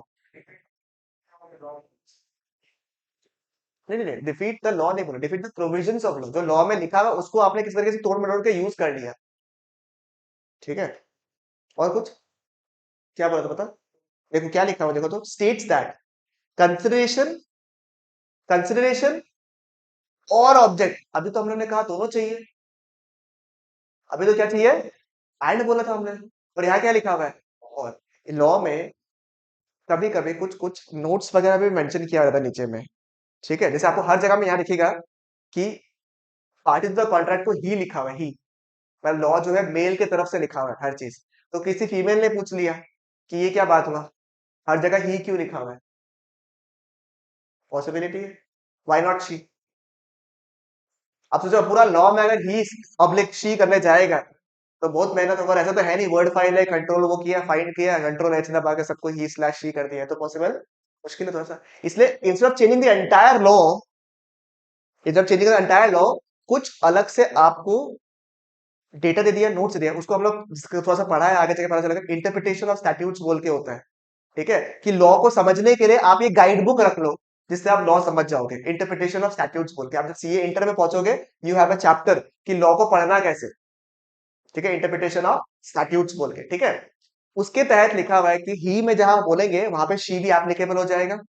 और को कभी कभी जनरली हम लोग और को अपने कॉमन सेंस में बात करते हैं कि और का मतलब होता है या तो ये या तो वो, बट कभी कभी to make the provision correct, to make the analysis perfect, we can treat or as and also. ये लिखा हुआ है, आपको पता रहना चाहिए। देखो ऐसा एग्जाम में कुछ नहीं पूछेगा आपको, but when you are reading law you should know what is law. आज समझ में आया आपको? तो आपके दिमाग में क्यूरियोसिटी होना चाहिए, ताकि मैं बता रहा हूँ कि पढ़ने का शौक होना चाहिए आपको, इस तरीके से समझ में आया?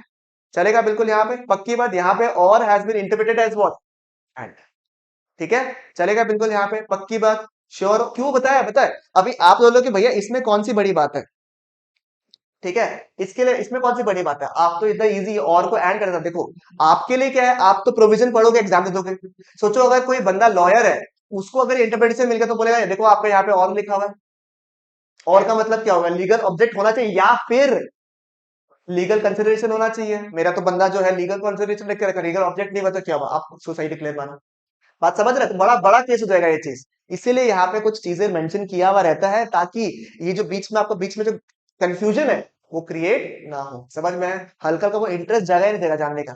समझ में आया आप लोगों को? चलेगा बिल्कुल यहाँ तक पक्की बात। ठीक है, ये पूरे पैराग्राफ जो लिखा हुआ है ना आपको, ठीक है, इसमें काफी सारे वर्ड्स लिखे हुए हैं, देखो आप लोग, तो कई सारे वर्ड्स लिखे हुए हैं आपको, बराबर?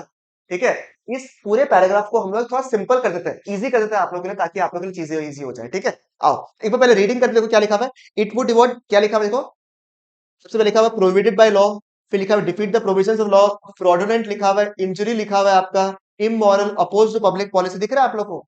तो ये अलग अलग टर्म्स दिया हुआ है आपको, इसी को मैं डिवाइड करके आपको दिखा देता हूँ। ठीक है ना, आपने हेडिंग लिख लिया था क्या? लॉफुल कंसिडरेशन है, लॉफुल ऑब्जेक्ट लिख लिया था आपने? आओ, ठीक है,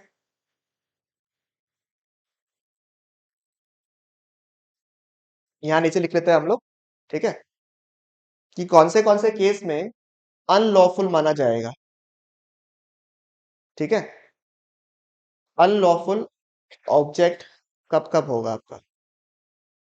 ठीक है, अनफुल लॉफुल ऑब्जेक्ट कब कब होगा आपका। ठीक है, चलेगा। सबसे पहले नंबर वन लिखेंगे, एक्ट, आपके जो नोट्स है उसी में से निकाला हुआ। ठीक है, act forbidden by law, act what, forbidden by law, act forbidden by law, act क्या लिखा हुआ है, फोरबिडन बाय लॉ। फोरबिडन मतलब, फोरबिडन मतलब अंग्रेजी शब्द, फोरबिडन, आप लॉ के तहत अलाउड नहीं हो, आपने चोरी किया, चपाटा किया, आपको इंडिया में 24 कैरेट गोल्ड प्योर में ज्वेलरी के फॉर्म में अलाउड नहीं है, फिर भी आप बनवा रहे हो, ये सब क्या है, फोरबिडन बाय लॉ, जो आपको लॉ अलाउ करता नहीं है। ठीक है, यहाँ लिखेंगे एग्जाम्पल, डकैती। ठीक है, डकैती, या फिर किसी का बोलते हैं ना, ये क्या बोलते हैं इसको, ह्यूमन ट्रेडिंग, ट्रैफिकिंग, सुना है ना आपने? ठीक है, ह्यूमन ट्रैफिकिंग, ये सब आपको लॉ से अलाउड नहीं है। तो अगर आप लोगों का धंधा करते हो, इसे अलाउड नहीं। नंबर टू, ठीक है, number two, an act if permitted, an act if permitted will defeat, an act if permitted will defeat the provisions, an act if permitted will defeat the provisions of any other law, an act if permitted will defeat the provisions of any other law। मतलब sir अगर ये allow कर दे, दूसरा कोई act नाराज हो जाएगा, पूरा मान जाएगा। मतलब सर एग्जाम्पल, तुम गया सामान लेने के लिए, ठीक है, एग्जाम्पल कि एक फोन खरीदने गया, फोन खरीदने नहीं जाएगा, सोचो क्या करने नहीं गया, ये तुम फर्नीचर खरीदने गया, ठीक है, फर्नीचर खरीदने गया, मैंने बोला एक काम करो ना, फर्नीचर दे दो भैया। वो बोला सर आपका बिल हो रहा 20,000 रुपया प्लस जीएसटी। मैंने बोला भैया क्या जीएसटी, छोड़िए ना बिल में, क्या आता है, ठीक है, छोड़िए, मैं आपको कैश में पेमेंट करता हूँ, जीएसटी जीएसटी का तेल लेने के लिए। आप मुझे बताइए, इज अ कॉन्ट्रैक्ट वैलिड? आप मुझे बताइए, आंसर इज व्हाट? नहीं। सर मतलब आगे जाके अगर उसने बोला मुझे पैसे नहीं दिया, आपने ये नहीं किया, वो नहीं किया, तो आप कंप्लेन नहीं कर सकते कि मैंने तो पैसे दिए थे, आपने मुझे सामान नहीं दिया, बिकॉज आप एक वैलिड कॉन्ट्रैक्ट में एंटर किए गए नहीं। बात समझ में आया आपको? चलेगा बिल्कुल यहाँ तक? पक्की बात। एग्जाम्पल क्या लिखोगे आप लोग? फर्नीचर परचेज विदाउट बिल, ठीक है, फर्नीचर परचेज विदाउट बिल, ठीक है। Number three, agreement, agreement which are,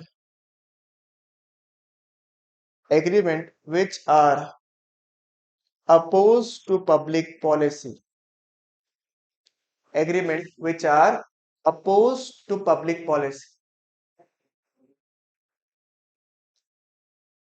agreement which are opposed to public policy। Example, आपको कोई रोड का काम करना है, आप एक कॉन्ट्रैक्टर हो, आपको कोई रोड का काम करना है, आपको कोई ब्रिज बनाना है, और उस ब्रिज को बनाने के चक्कर में अगर आपने कोई ब्राइबरी दिया, आपने थोड़ा चाय थोड़ा पानी दिया, थोड़ा ऊपर थोड़ा नीचे करवाया, तो वो कॉन्ट्रैक्ट क्या हो जाएगा? वैलिड कॉन्ट्रैक्ट होगा क्या? होता है वैलिड, अलाउड नहीं है, उसे वैलिड कॉन्ट्रैक्ट माना नहीं जाएगा। एग्जाम्पल ब्राइबरी लिख लीजिए। क्यों भैया? अरे क्यों मतलब क्या? It is against the public policy. तो ये इसमें पर ये हुआ कि आप पैसा दिया हो, आपको साइन करके दिया तो आपको वैसे कॉन्ट्रैक्ट पे साइन तुम करना ये नहीं बोल सकता उस समय तूने साइन किया, तूने तो पैसे भी लिए थे। एग्जाम्पल, तुमने किसी से कॉन्ट्रैक्ट एंटर किया कि सुन मैं तुझे ना थोड़ा चाय थोड़ा पानी दे दूंगा, तुम एक काम कर बिल पास करा दे मेरा। वो करा के दे दिया तब वैलिड हो गया। अगर अरे नहीं, तब वो तो मुद्दा अलग हो गया। तुम समझो, हम लोग जो बात कर रहे हैं ना, हम लोग बहुत सेंसिटिव हो जाते हैं, हम लोग बात किस तरफ से कर रहे हैं? इंडियन कॉन्ट्रैक्ट एक्ट की तरफ से, कि इंडियन कॉन्ट्रैक्ट एक्ट के तहत क्या तुम केस फाइल कर सकता है या नहीं।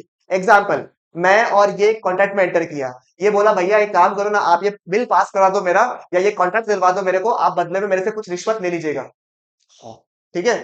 और मैंने रिश्वत ले भी लिया, ऐसे लिया नहीं है, बता रहा हूँ खाली, ऐसे, ठीक है, लिया नहीं, अब ले लिया। तो उसके बाद मैं बोलता हूँ, ये बोलता भैया क्या हुआ, 4 दिन हो गया, बोला करवाऊंगा करवाऊंगा, ये बोला एक हफ्ता हो गया भैया क्या हुआ करवा, तो बाद में मैंने बोला नहीं करवाया, क्या करना कर। तो इंडियन कॉन्ट्रैक्ट एक्ट के तहत ही कैनॉट कम कि आपने ऑफर दिया था, मैंने एक्सेप्ट किया, लीगल कंसिडरेशन, मैं तो कॉन्ट्रैक्ट में एंटर करूंगा, पर आपको केस फाइल करूंगा। भैया बोलेगा, इस आईसीए बोलेगा तुम मेरे तहत तो कॉन्ट्रैक्ट में एंटर ही नहीं किया, तो केस फाइल करने का सवाल ही पैदा नहीं होता। बात समझ में? बाकी जो बाकी की चीजें हैं वो अपना हिसाब से चलता रहेगा, कि तुमने क्योंकि ब्राइबरी दिया है तो इंडियन पीनल कोड में तुम्हारा क्या केस चलेगा, वो चलेगा, वो अलग मैटर हो गया बिल्कुल। यहाँ पे हम लोग अभी किसके कॉन्ट्रैक्ट में बात कर रहे हैं? Indian contract act. समझ में आया आपको? नंबर 4, क्योंकि हमने जो लॉ पढ़ा ना, business law, it is not criminal law, it is what? Civil law. हम जो पढ़ रहे हैं वो क्या है? सिविल लॉ है, क्रिमिनल लॉ नहीं पढ़ रहे हैं हम लोग यहाँ पे। क्रिमिनल लॉ के तहत आपको आईपीसी के तहत धारा में ये आपको फांसी की सजा दी जाएगी। ठीक है, समझ में आया आपको? ठीक है, ऐसे फांसी नहीं देता, ठीक है ना। चलो next, agreement, agreement which is immoral in nature. Sir इसका एग्जांपल देना है क्या? इमोरल, आपके एथिक्स के खिलाफ है, आपने कॉन्ट्रैक्ट किया था, आपने उसमें गलत सामान यूज किया, ये सब क्या हो गया? इमोरल हो गया। तो such an agreement will not be allowed as a valid contract. तो इसका एग्जांपल रिक्वायरमेंट नहीं है ना, चलेगी नहीं? Is it fine? बताइएगा। समझ में आया? क्लियर है?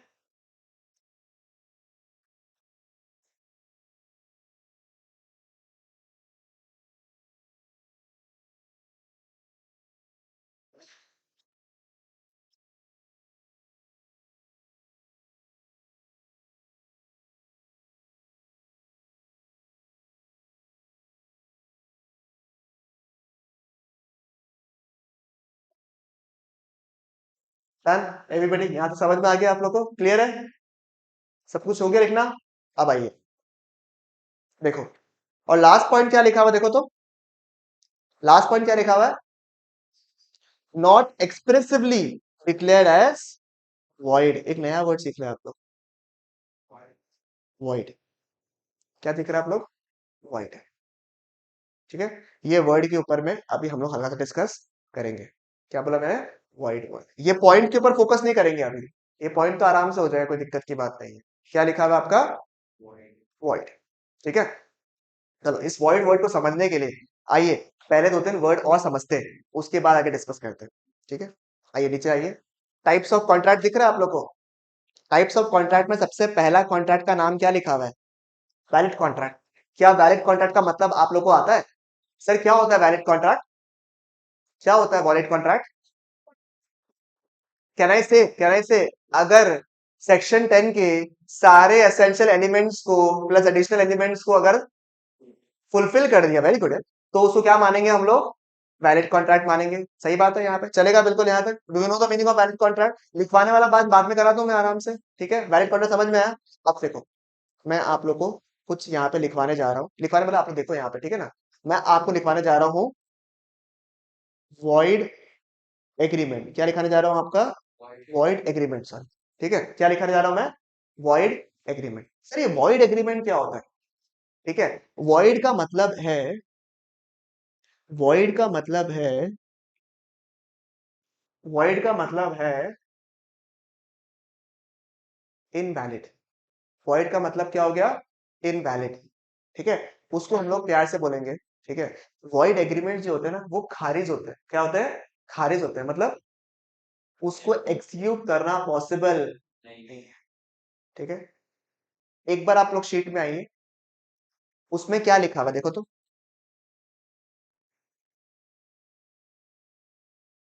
आप मुझे बताइए उसमें क्या लिखा हुआ है? वैलिड के नीचे क्या दिख रहा है आप लोग को?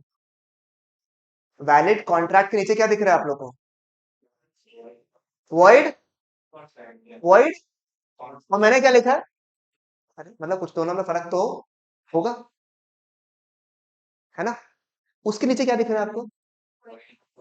मतलब क्या चीज सीखा? वैलिड कॉन्ट्रैक्ट तो मेरे को आता ही आता है। सर ये वॉइड एग्रीमेंट क्या है, ये वॉइड कॉन्ट्रैक्ट क्या है, और ये वॉइडेबल कॉन्ट्रैक्ट क्या है? ये चार चीज अगर आपने समझ लिया, आपने बहुत इंपॉर्टेंट एस्पेक्ट को समझ जाओगे आप लोग। बेस्ड कॉन्सेप्ट अगर मैं बोलूं तो ये बहुत इंपॉर्टेंट कॉन्सेप्ट है जो मैं समझाने वाला हूं। ठीक है, एकदम ध्यान से स्क्रीन पर देखेंगे क्या लिखा हुआ है। वॉइड क्या? Void agreement. वॉइड एग्रीमेंट का मतलब क्या है सुनो एक बार। एग्रीमेंट का मतलब पता है कि आप लोग क्या होता है? क्या होता है सर? प्रॉमिस है with consideration becomes an agreement, और उसके बगल में क्या वर्ड लिख दिया? वॉइड। यानी कि अगर मैं वॉइड को रिप्लेस कर दूं विद इनवैलिड, तो ये क्या बन गया? Invalid agreement. मतलब आप एक ऐसे प्रॉमिस में एंटर किए हो जो कि लीगली अलाउड तो छोड़ो, उसमें जो कंसिडरेशन डाला है सब कुछ वही क्या है? इनवैलिड है लॉ के तहत। ठीक है, या नॉर्मली भी आप इन एग्रीमेंट्स में एंटर करना पॉसिबल ही नहीं है। एग्जाम्पल, मैं और आप बेटिंग के एग्रीमेंट में आए, मैं और आप क्या है? बेटिंग के एग्रीमेंट में आए, अभी तो चल रहा है ना माहौल। ठीक है, आईपीएल आईपीएल का माहौल चल रहा है, मैंने बोला एक काम करते छोड़ो, सुबह सुबह पढ़ाई करेंगे सीए फाउंडेशन, शाम को करेंगे बैटिंग। ठीक है, ऐसा एक सोचना मत है, मजाक में बोल रहे हैं। ठीक है, तो आप मुझे बताइए वो जो एग्रीमेंट में एंटर कर रहा हूं, क्या वो वैलिड एग्रीमेंट है? The answer is what? नहीं, ये क्या है? एक इनवैलिड एग्रीमेंट है। ये क्या है? इनवैलिड एग्रीमेंट है। शुरू से जैसे इसका जन्म हुआ था ना, जब इस कॉन्वर्सेशन का जन्म हुआ ना, तभी से वो क्या है? इनवैलिड है। ये जो offer, acceptance, promise, everything is what? Invalid right from the beginning. Very good, it is valid या खारिज है वो राइट फ्रॉम द बिगिनिंग। ठीक है, आप मुझे बताइए अगर कोई एग्रीमेंट ही वॉइड है, इनवैलिड है, क्या उसमें आगे कॉन्ट्रैक्ट बनने की क्षमता है? The answer is what? नहीं।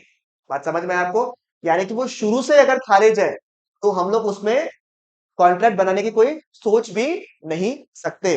इसको बोलते हैं प्यार से, इसको बोलते हैं लैटिन वर्ड में वॉइड एब इनिशियो। क्या बोलते हैं इसको? Void ab initio. लिखने का काम नहीं है, बाद में लिखाऊंगा आराम से, ठीक है। वॉइड एग्रीमेंट को क्या बोलते हैं? Void ab initio. ये वर्ड ऐसे है तो याद रखिए। क्विड प्रो क्यों हो गया आपका? Void ab initio, consensus additive आप आना चाहिए, ठीक है। वॉइड क्या बोला?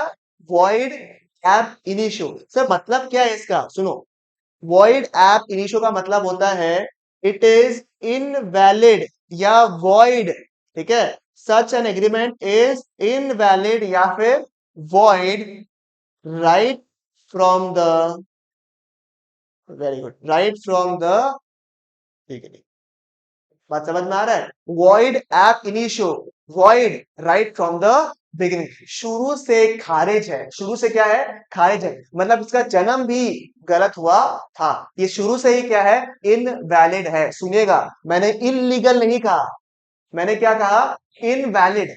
दोनों में फर्क है। एक मैंने कहा वॉइड है, इनवैलिड है, मैंने ये नहीं कहा इलीगल है। दोनों में समझ में आ रहा है? इलीगल का मतलब क्या हो गया? लॉ के तहत ही कोई अलाउड नहीं है, ऐसा कोई काम करो जो इमोरल है, इनप्रैक्टिकल है, प्रोहिबिशन ऑफ लॉ है, ठीक है, तो वो क्या हो गया? इलीगल। किसी का मर्डर कर दिया, मैंने बैटिंग किया, ये सब क्या हो गया? इलीगल हो गया। बात समझ में? बट मैंने जो आपको कहा वो वर्ड क्या है? वॉइड। वो क्या है? इनवैलिड है। हो सकता है, हो सकता है वो इलीगल ना हो सकता है वो इलीगल ना हो, बट वो कॉन्ट्रैक्ट में एंटर कराना पॉसिबल नहीं है। एग्रीमेंट क्या है? शुरू से क्या है? इनवैलिड है। एग्जाम्पल, एग्जाम्पल मैंने बोला, वही coming back to the example of Raunak वाला एग्जाम्पल, ठीक है। रौनक को मैंने बोला रौनक एक काम करना, सबके लिए खाना लेकर आ जा। मैंने कुछ डिटरमाइन नहीं किया कि कितना लेकर आना है, क्या लेकर आना है, कुछ नहीं बोला मैंने, क्या बजट है, कुछ नहीं बोला मैंने इसको। क्या ये एक कॉन्ट्रैक्ट है? नहीं। क्यों? क्योंकि ये वेग है। और एसेंशियल कॉन्ट्रैक्ट में इंपॉर्टेंट फीचर क्या था कि आपका जो कॉन्ट्रैक्ट है वो वेग होना पॉसिबल नहीं है, आपको स्पेसिफिकली बताना पड़ेगा कितना वैल्यू है। तो ये कॉन्ट्रैक्ट बना क्या? पहले मुझे बताइए आप, ये एग्रीमेंट के तहत में रह गया, एग्रीमेंट का स्टेट में रह गया। और क्या आप मुझे बताइए, क्या ये आगे जाके वैलिड बन रहा है क्या कुछ? ये शुरू से ही क्या है? इनवैलिड है, क्योंकि इसमें कोई हाथ पांव ही नहीं है। क्या इलीगल है क्या? क्या खाना लाना इलीगल है क्या? नहीं। बट ये क्या है? इनवैलिड है। बात समझ में है? तो आप लोग को इलीगल और वॉइड में थोड़ा फर्क समझ में आ रहा है आपको क्या होता है? ठीक है, इसलिए अगर आपने नोट्स देखा भी, अगर रीडिंग कराऊंगा आराम से, वहां पे इलीगल वर्ड भी लिखा हुआ है और वॉइड वर्ड भी लिखा हुआ है। इलीगल का मतलब समझ में आ गया आपको? It is against public policy, immoral है, वो सब क्या हो गया आपका? इलीगल है। और वॉइड क्या हो गया? इनवैलिड। एक स्टेटमेंट बोलूं, अगर आपने सही जवाब दिया तो मैं समझ जाऊंगा कि आपको समझ में आया, और अगर आपने गलत जवाब दिया तो आपको समझ में नहीं आया। पूछूं सवाल? एकदम रेडी हो? क्या आपको वॉइड का मतलब समझ में आ गया? वॉइड का मतलब क्या है? इनवैलिड। इलीगल तो आपको पता ही है। एक स्टेटमेंट बोल रहा हूं, all illegal contracts, all illegal agreements, वाला कॉन्ट्रैक्ट्स हो नहीं सकता, all illegal agreements, all illegal agreements are void contracts या वॉइड एग्रीमेंट्स, ठीक है, या all illegal agreements are void, all illegal agreements are void. लिख के दूं? All illegal agreements are void, but all void agreements are not illegal. True. True. बताइए, true है? हाँ। सही बात है। ये एग्जाम में क्वेश्चन है, एग्जाम का सवाल है, ट्रू है। ठीक है। अगर आप अपना बुक देखोगे, बिजनेस का कोई बुक लाया है, देखिएगा, देखो जो क्वेश्चन बैंक है ना, पीछे का यूनिट नंबर 1 का जो बैक क्वेश्चन है, देखना उसमें लिखा हुआ है ये वाला क्वेश्चन, ठीक है। You can check the question, ठीक है। समझ में आया आपको? चलेगा बिल्कुल। आपको लॉजिक समझ में आया या नहीं है? क्योंकि वॉइड क्या बता रहा है? इनवैलिड। वो इनलीगल बता रहा जरूरी नहीं है, और जो इलीगल है वो शुरू से ही क्या होगा? इनवैलिड होगा ही होगा। जो इलीगल है वो शुरू से ही क्या होगा? इनवैलिड होगा ही होगा। बात समझ में आया आपको? चलेगा बिल्कुल यहां तक की बात? तो हैव यू एस्टैब्लिश्ड टेटमेंट और नॉट? Tell me. हाँ। क्लियर? पक्की बात? आगे बढ़ सकता हूं मैं? ठीक है, श्योर हो? डाउट है कोई? श्योर है ना एकदम? आओ अब रीड करते हैं हल्का से, क्या लिखा हुआ देखो तो। ठीक है, सुनो सुनो, एग्जाम्पल सुनो, एक और सुन लो। मैं आपको वॉइड एग्रीमेंट का एग्जाम्पल देता हूँ आपको, ठीक है। ये हमको बोला भैया मेरे को बहुत जोर से ना शादी करने का मन हो रहा है, ये मेजर भी है मान लो, मेजर भी है मान लो, सब कुछ ठीक है, ठीक है। और आप मुझे बताइए, ये हमको बोलते हैं बहुत जोर से भैया ना शादी करने का मन हो रहा है, और इसको हम रोक रहे हैं, शादी नहीं कर सकता तुम, अलाउड नहीं है तेरे को करना। देखो तो मैं शादी करने नहीं दूंगा, क्या मैं कोई इलीगल काम कर रहा हूँ यहाँ पे? नहीं। बट इसको मैं शादी करने से रोक रहा हूँ। एंड इंडिया, अगर ये मेजर है, सब कुछ राइट है इसके पास, मतलब ही has the right to get what, married, ठीक है ना। तो उस केस में आप मुझे बताइए, ये एक कौन सा कॉन्ट्रैक्ट हो गया कि मतलब शादी करने नहीं दूंगा, ये हो गया इनवैलिड, यानी कि ये हो गया वॉइड एग्रीमेंट, यानी कि मैं अगर आपको शादी करने से रोक रहा हूं, वो शुरू से ही क्या है, खारिज है। मैं आपको रोकने की हिम्मत ही रख सकता था नहीं। यहाँ पे इसने बोला भैया मेरे को बिजनेस करने का, मैं बिजनेस करने लगा हूँ, ठीक है। मेरे इंस्टीट्यूट के नीचे में दुकान। इसने क्या कर दिया, इंस्टीट्यूट एक और खोल लिया, तो क्या मैं इसको रोक सकता हूँ कि नहीं, तो तू नहीं खोल सकता, अलाउड नहीं है तेरे को, अलाउड बिल्कुल है, आई कैन नॉट से कि ये अलाउड नहीं है। तो अगर मैंने इसके खिलाफ कुछ भी बोला कि एक काम का सुन, सुन एक बात सुन, नीचे क्या खोलना, ठीक है, एक काम कर यहाँ से 5-6 किलोमीटर चला जा दूर, ठीक है, कर कर अपना कर, कोई दिक्कत नहीं, मैं तुझे खाली करने का 2 लाख रुपया दूंगा तुझे, सॉर्ट ऑफ, ठीक है। और एक्चुअली अनड्यू इन्फ्लुएंस तब होगा जब वो कॉन्ट्रैक्ट एंटर होगा। मैं जिसको कॉन्ट्रैक्ट मैं समझा रहा हूँ, ठीक है। मैंने इसको क्या बोला, तू जगह नीचे से खाली कर दे, मैं तुझे उसके बदले 2 लाख रुपया दूंगा, तो कहीं और खोल ले आराम से दूर, 4-5 किलोमीटर दूर खोल ले, ठीक है। इसने बोला कि ठीक है ठीक है देख लेंगे, और फिर भी इसने रुपया भी ले लिया मेरे से, और ये खाली भी नहीं किया। और मैंने बोला तूने तो 2 लाख रुपया लिया था, तूने प्रॉमिस किया था कि तू जगह खाली कर देगा, तो आप मुझे बताइए, क्या मैं इसके खिलाफ केस फाइल कर सकता हूँ? The आंसर इज व्हाट, नहीं, क्योंकि जो मैं इसके साथ में एग्रीमेंट में एंटर किया, वो ही शुरू से क्या है, खारिज है, वो इनवैलिड है। मैं किसी को भी इंडिया में बिजनेस करने से रोक नहीं सकता। एक्सेप्शन कुछ होते हैं, वो अपन आगे जाके पढ़ेंगे, जहां पे आप पार्टनरशिप में एंटर कर रहे हो। आपने जो बोला है कि आपने बोला नेचुरल बाइंडिंग्स के तहत बाहर निकलने बोला है, कुछ कुछ क्राइटेरियाज है, बट एक नॉर्मल सिचुएशंस अगर मैं बात करूं, नॉर्मल सिचुएशंस में, तो अगर एक इंडिविजुअल है, मैं भी इंडिविजुअल हूं, मैं इसको बिजनेस करने से रोक नहीं सकता। ऐसे एग्रीमेंट में अगर मैं एंटर कर रहा हूं, तो वो क्या होंगे, एक वॉइड एग्रीमेंट होंगे, ठीक है, बात समझ में आया? पहला चीज मैंने क्या समझाया, वैलिड कॉन्ट्रैक्ट, जिसमें सारे के सारे सेक्शन नंबर 10 के जितने भी एसेंशियल एलिमेंट्स है वो फुलफिल किए गए थे। What is the void agreement, जो शुरू से क्या है, खारिज है। Void ab initio, void ab initio, invalid right from the beginning, invalid right from the beginning, समझ में आया? It is invalid right from the beginning, is known as what, void ab initio, void ab initio, void ab initio, बात समझ में आया?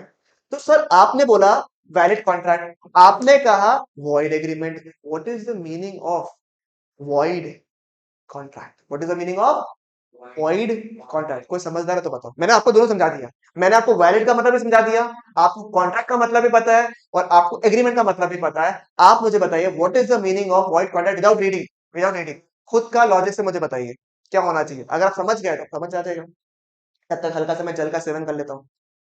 बोलिए, what is the meaning of void contract? जब भी कुछ समझ में नहीं, लॉ को डिवाइड कर दो, पार्ट कर दो ना कुछ तो आ ही जाएगा दिमाग में। बोलो।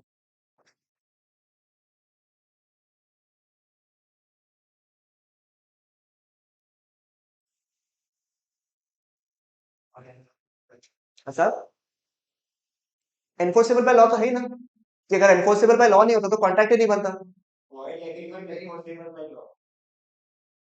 नहीं, अगर वॉइड एग्रीमेंट है शुरू से ही, अगर वो खारिज है, तो उसके ऊपर कॉन्ट्रैक्ट कैसे बनेगा?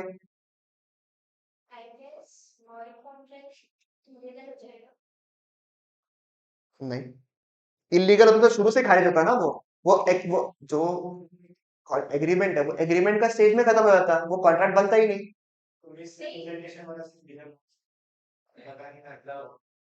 वो थोड़ा सा बाद में बताऊंगा, तेरा पॉइंट सही है, मैं गलत नहीं बोलूंगा, तेरा पॉइंट पार्शियली करेक्ट है।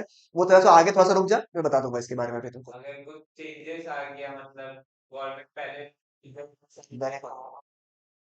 ठीक है, one of the example is very good, सुनो एग्जाम्पल। मैं प्लास्टिक पैकेट्स में डील करता था, मैं किस में डील करता था, प्लास्टिक पैकेट्स में। मैंने इसको कॉन्ट्रैक्ट दिया, सब कुछ किया, मैं प्लास्टिक पे को पैकेट बेचूंगा, इतना करूंगा, मैं तुझसे पैसे लूंगा। अचानक से गवर्नमेंट ने प्लास्टिक के ऊपर क्या लगा दिया, बैन। सर सब कुछ लीगल था, अचानक से गवर्नमेंट ने क्या बोला, अब से प्लास्टिक को ट्रेडिंग करना ये माइक्रॉन्स में अलाउड नहीं है। अब ये चाह कर भी ये कॉन्ट्रैक्ट क्या बन गया है, वॉइड कॉन्ट्रैक्ट बन गया, इनवैलिड कॉन्ट्रैक्ट, इलीगल नहीं है, ये क्या हो गया, इनवैलिड कॉन्ट्रैक्ट हो गया। It was a contract but अब उसको एग्जीक्यूट करना पॉसिबल नहीं है क्योंकि लॉ चेंज हो गया। या फिर एग्जाम्पल नंबर 2, ठीक है, मैं सोचा कि यार नया इंस्टीट्यूट का लॉन्च है, एक काम करता है कोई बड़ा स्टार को बुलाता है, ठीक है, किसको बुलाए,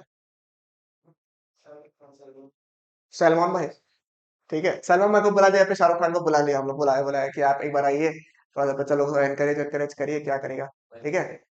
हाँ, अब क्या हुआ, आ रहे थे, सब कुछ ठीक था, उनका आ भी रहे थे, सब कुछ वैलिड कॉन्ट्रैक्ट था यहाँ तक। मैंने उनको ऑफर दिया, उन्होंने एक्सेप्ट कर दिया, कंसिडरेशन बदले बोला कि किडनी दे दो तुम अपना पूरा, ठीक है, पूरा पूरा स्टूडेंट का जितना भी बच्चा लोग है सबका किडनी दे दो हमको, अब आ जाएगा आराम से, ठीक है, किडनी दे दो सबका काम हो जाएगा। आके रेडी हो गए, कंसिडरेशन सब कुछ वैलिड है, बिल्कुल अच्छे तरीके से सब कुछ हो गया, ठीक है, सब कुछ फाइनल हो गया, सब कुछ हो गया। उसके बाद में जब आने वाला ही था, लॉकडाउन हो गया।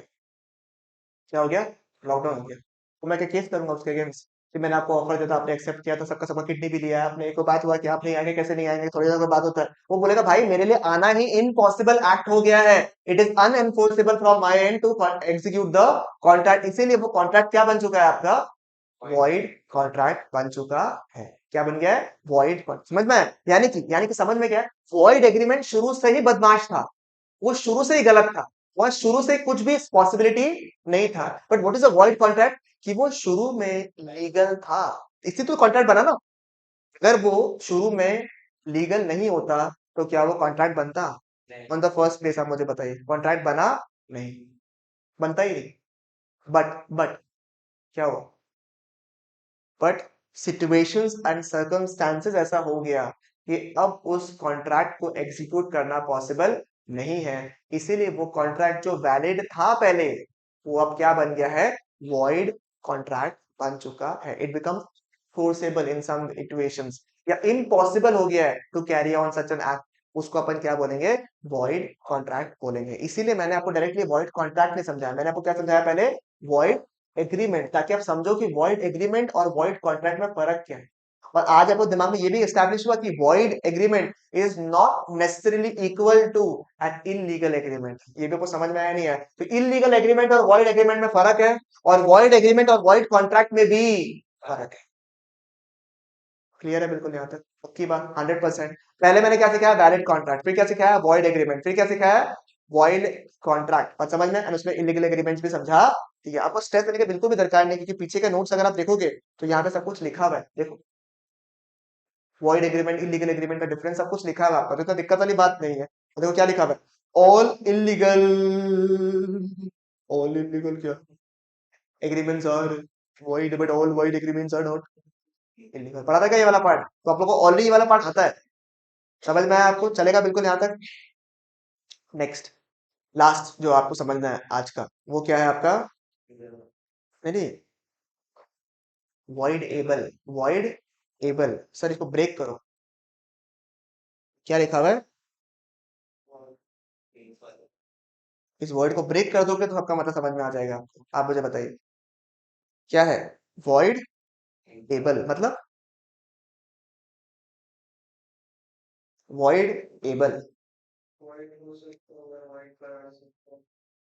You are able to turn the contract into void, नहीं नहीं, able, you are able to turn the contract void, सुनो, यू आर एबल, आपके पास ऑप्शन है कि आप उस कॉन्ट्रैक्ट को वॉइड डिक्लेयर कर सकते हो। एग्जाम्पल याद करो, मैंने क्लास के शुरुआत में आपको कहा था, वो आपको दम दिखाया था ना उसमें, कि क्या था वो डायलॉग उसका, परिवार तेरा बड़ा है, एक एक करके सबको निपटा देगा, फटाफट साइन कर यहाँ पे, देखा था ना सीन, सिंगम वाला सीन साइन कर, तो वो सीन में क्या हुआ, कोवर्जन हुआ, आपने डर के मारे मेरे भाई वो मेरे को मार नहीं दिया, आपने क्या कहते गलती से, भूल से आपने क्या कहते साइन कर दिया, आपके साथ में बुरा हुआ या नहीं हुआ, तुमको मैंने डरा के धमका के मैंने तुमसे साइनिंग करवा लिया, ठीक है, मैं तुमको डरा के धमका के साइनिंग करवा लिया, तुम्हारे साथ में बुरा हुआ या नहीं हुआ, कितना दिन तक मैं तुम्हें पूरा पूरा पूरा पूरा कहूंगा, लॉ पढ़ रहे हैं ना यार, इसको बोले क्या, the person with him things became bad, अच्छा लगेगा, बताइए, नहीं ना, इस अब से एक नया वर्ड से रिप्लेस कर रहा हूं, बुरा हुआ इस तरह से मानता हूं, इसको एक नया वर्ड से रिप्लेस करो, that is known as aggrieved party. क्या होगा? अग्रीव्ड पार्टी, AGGRIEVED, लिखवाऊंगा ऐसे मत। अग्रीव्ड पार्टी, जिसके साथ में बुरा हुआ उसे क्या बोलते हैं हम लोग? Aggrieved party. प्लेंटिफ सिखाया था, डिफेंडेंट सिखाया था, ये क्या हो गया? Aggrieved party. सुनो, बुरा किसके साथ में हुआ? रौनक के साथ में, लकी के साथ में बुरा हुआ। अब लकी साहब जो है क्या कर सकते हैं, क्योंकि उनके साथ में डरा के धमका के मैंने गन के नोक में बुला के है, कॉन्ट्रैक्ट में एंटर करते हैं नहीं करते थे, और इसने भूल से करके माने कॉन्ट्रैक्ट में एंटर कर दिया। Who becomes the aggrieved party now? Lucky becomes the aggrieved party. He has the option. He has the option. He is able. He has the option. He is able to convert the valid contract. क्योंकि इसके अगर ये complain नहीं करेगा, अगर ये कुछ नहीं बोलेगा, तो वो कॉन्ट्रैक्ट क्या माना जाएगा? वैलिड। साइन है, सब कुछ है, कंसिडरेशन है, सब कुछ है। बता रहा हूं, अगर इसने कंप्लेन किया कि हाँ सर मेरे को डरा के धमका के इसने कॉन्ट्रैक्ट में एंटर किया था, you can turn the contract into what? Void contract.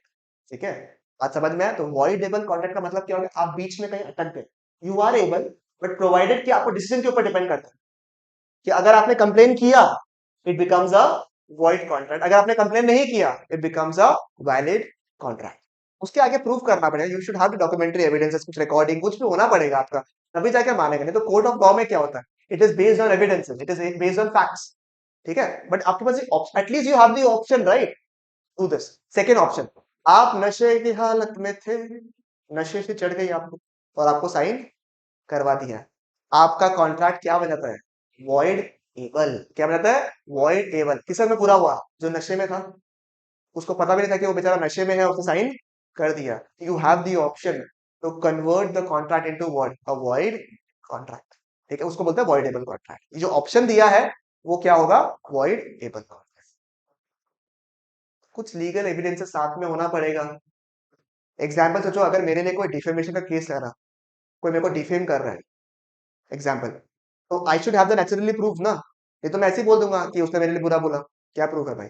I should have certain recordings, कुछ तो होना पड़ेगा, कोई तो लीगल एविडेंस, या कोई मेरे लिए खड़ा होकर बोले कि हाँ मैं सामने था, वहां पे प्रेजेंट था, आप सीसीटीवी चेक कर सकते हो, मेरे सामने इसने बोला है। तो you have to have facts, you have to, वही तो, अब वो खराब बोलो अच्छा बोलो फर्क नहीं पड़ता, but you should have a strong base कि हाँ मेरे साथ में ऐसा हुआ था, इतने बजे मैं यहाँ था, और यहाँ के ये होटल के मैनेजर ये है, इन्होंने मेरे को इस स्टेट में देखा था, एवरीथिंग इज देयर। तो वैसा प्रूवेबिलिटी है। ठीक है, थर्ड क्या था सर? अनड्यू इन्फ्लुएंस, जो आपके कितने एग्जाम्पल देता अभी मेरे केस में बताया था ना तुमने, हाँ। तो जैसे टीचर स्टूडेंट वाला कॉन्ट्रैक्ट मैंने करवाया आप लोगों को, तो ये क्या होगा? Undue influence. मैंने आपको डरा के नहीं, डरा के धमका के नहीं, मैंने आपको फुसला के, इमोशनल अत्याचार करके मैंने आपको सबने क्या कर लिया? कॉन्ट्रैक्ट में एंटर कर दिया। बाद में रियलाइज किया कि ये तो गलत काम हो गया मेरे साथ, तो अब मैं क्या करूं? It is what? A voidable contract। Sir voidable contract का मीनिंग सुनो क्या होता है? It is an option given to the aggrieved party to convert the contract into a void contract। मतलब कि voidable का मतलब क्या होता है? क्या एक पार्टी के लिए, एक पार्टी के लिए जो aggrieved पार्टी है उसके लिए तो void है, दूसरे पार्टी के लिए क्या? कंप्लीटली वैलिड है। जिसने डरा के धमका के कॉन्ट्रैक्ट में एंटर करा है उसके लिए क्या है? वैलिड। दूसरे वाले पार्टी, aggrieved पार्टी को क्या कहा जाता है? ठीक है, void माना जाएगा। इसलिए you're able convert the contract into void. Sir example, और मिस्टेक के साथ में आपने किया, मिस रिप्रेजेंटेशन आपने किया, फ्रॉड किया आपने, इन सभी केसेस में you can convert the valid contract into what? A void contract. समझ में आया क्या खतरनाक चीज दिया आपको? मैं जो शुरू से बिल्डअप किया आपने लास्ट के 2 क्लासेस में, from coercion and everything, this is the option you have. But आप ये नहीं बोल सकते कि सर क्योंकि मेरे साथ बुरा हुआ तो ऑटोमेटिकली लॉ मेरे पास आएगा और वो मुझे बोलेगा ना तो उसमें बुरा हुआ ना, चल कॉन्ट्रैक्ट में फाइनल कर। ऐसे नहीं, टेक्निकली, टेक्निकली यही देखो इट्स लाइक कि इसको कोई छेड़ रहा है, ये वो छोड़ छोड़ छेड़ रहा है, जब तक ये आवाज नहीं उठाएगा कि मेरे साथ में गलत चीज हो रहा है, तब तक वो सब कुछ क्या है? सही है। बस में कोई छेड़ रहा होता, जब तक कुछ नहीं बोलता है कोई भी इंसान, तो सब कुछ ठीक है, नॉर्मल चंगा है।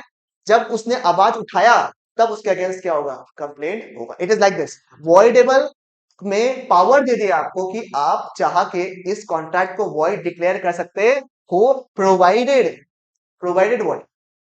That you consented, you say it कि यस ये बुरा हुआ है, ये इनवैलिड है, hence it is a void contract.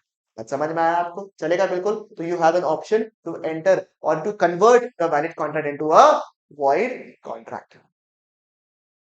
बात समझ में आया आपको? तो मैंने आपको बहुत भारी भरकम टॉपिक समझाया आज। ठीक है, valid, void, void contract, voidable contract. फटाफट इसको लिख लिया हल्का सा। ठीक है, शॉर्ट में लिखवा देता हूँ आप लोग को, बाकी हम लोग रीडिंग आराम से नेक्स्ट क्लास में करेंगे हम लोग। बस और वो चैट नहीं पढ़ेंगे आज, सिर्फ इतना ही पढ़ेंगे, नहीं तो आप लोग का दिमाग फ्यूज हो जाएगा। Because English is a very funny language, और हमारे कई सारे लॉज हैज बीन कॉपीड, नहीं, inspired by the west thanks. ठीक है, फिर कैसे मैंने बोल दिया। यूट्यूब पे मजा आ रही है।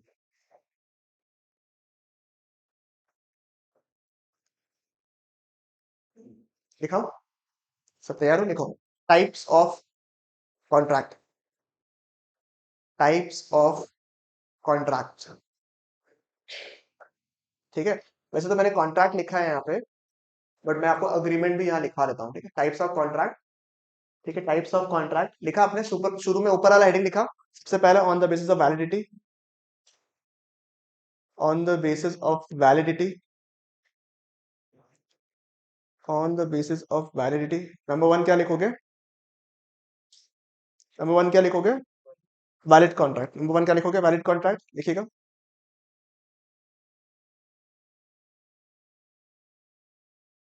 ठीक है, वैलिड कॉन्ट्रैक्ट लिखिएगा, contains all the essential elements, बस हो जाएगा।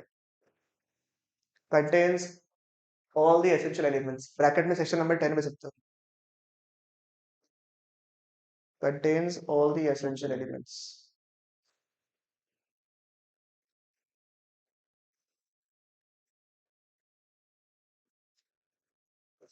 contains all the essential elements। फिर नंबर टू क्या लिखोगे आप? void agreements, void agreements।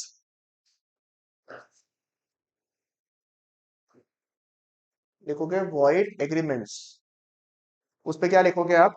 Slash लिखो उस पे, ब्रैकेट में, void ab initio, void ab initio, VOID AB initio, INITIO, void ab initio। ठीक है, void ab initio। such agreement, such agreement, such agreement is invalid, such agreement is invalid, such agreement is invalid right from the beginning, such agreement is invalid right from the beginning। Bracket में इसे लिख लो, शुरू से खारिज, शुरू से खारिज, शुरू से खारिज। ठीक है, number two, void contract। Number two, void contract। Number two, void contract। A contract, void contract, a contract which is valid, which is valid, a contract which is valid when it was made, a contract which is valid, a contract which is valid when it was made, but later on, but later on, but later on becomes unenforceable। लिखा है क्या? but becomes लिखा है क्या? enforceable लिख दिया आपने? but becomes void लिख दो ना, becomes void, but later on becomes void, becomes void, comma, does now, does now is unenforceable, does now is unenforceable। ठीक है, unenforceable।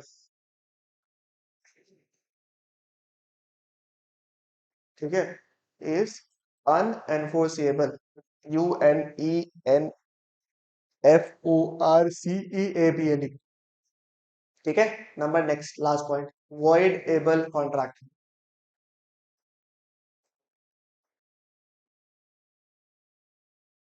इसमें मैं एक तरफ का स्टोरी लिख के दे रहा हूँ आपको, ठीक है। मतलब एक पार्टी के लिए तो वैलिड होगा, ये तो पता ही है सबको, इसलिए मैं दूसरा साइड का लिखवा रहा हूँ आपको, ठीक है। लिखेंगे a contract which is a contract which is a contract which is able to be void, a contract which is able to be void at the option of the contract which is able to be void at the option of the aggrieved party, at the option of the aggrieved party। ठीक है, चलेगा आपकी बात। ठीक है, आपका homework आज का दे रहा हूँ मैं, खाली आप उन लोगों को सिर्फ ये जो टाइप्स ऑफ कॉन्ट्रैक्ट वाला पार्ट है इसको रीड करना है, ठीक है, और ये डिफरेंसेस खाली रीड करके आना है आप लोगों को, ठीक है। ये वाला बस यहाँ तक, दैट्स इट, इतना ही है। चलेगा, गोइंग स्ट्रॉन्ग। चलो, वेरी गुड।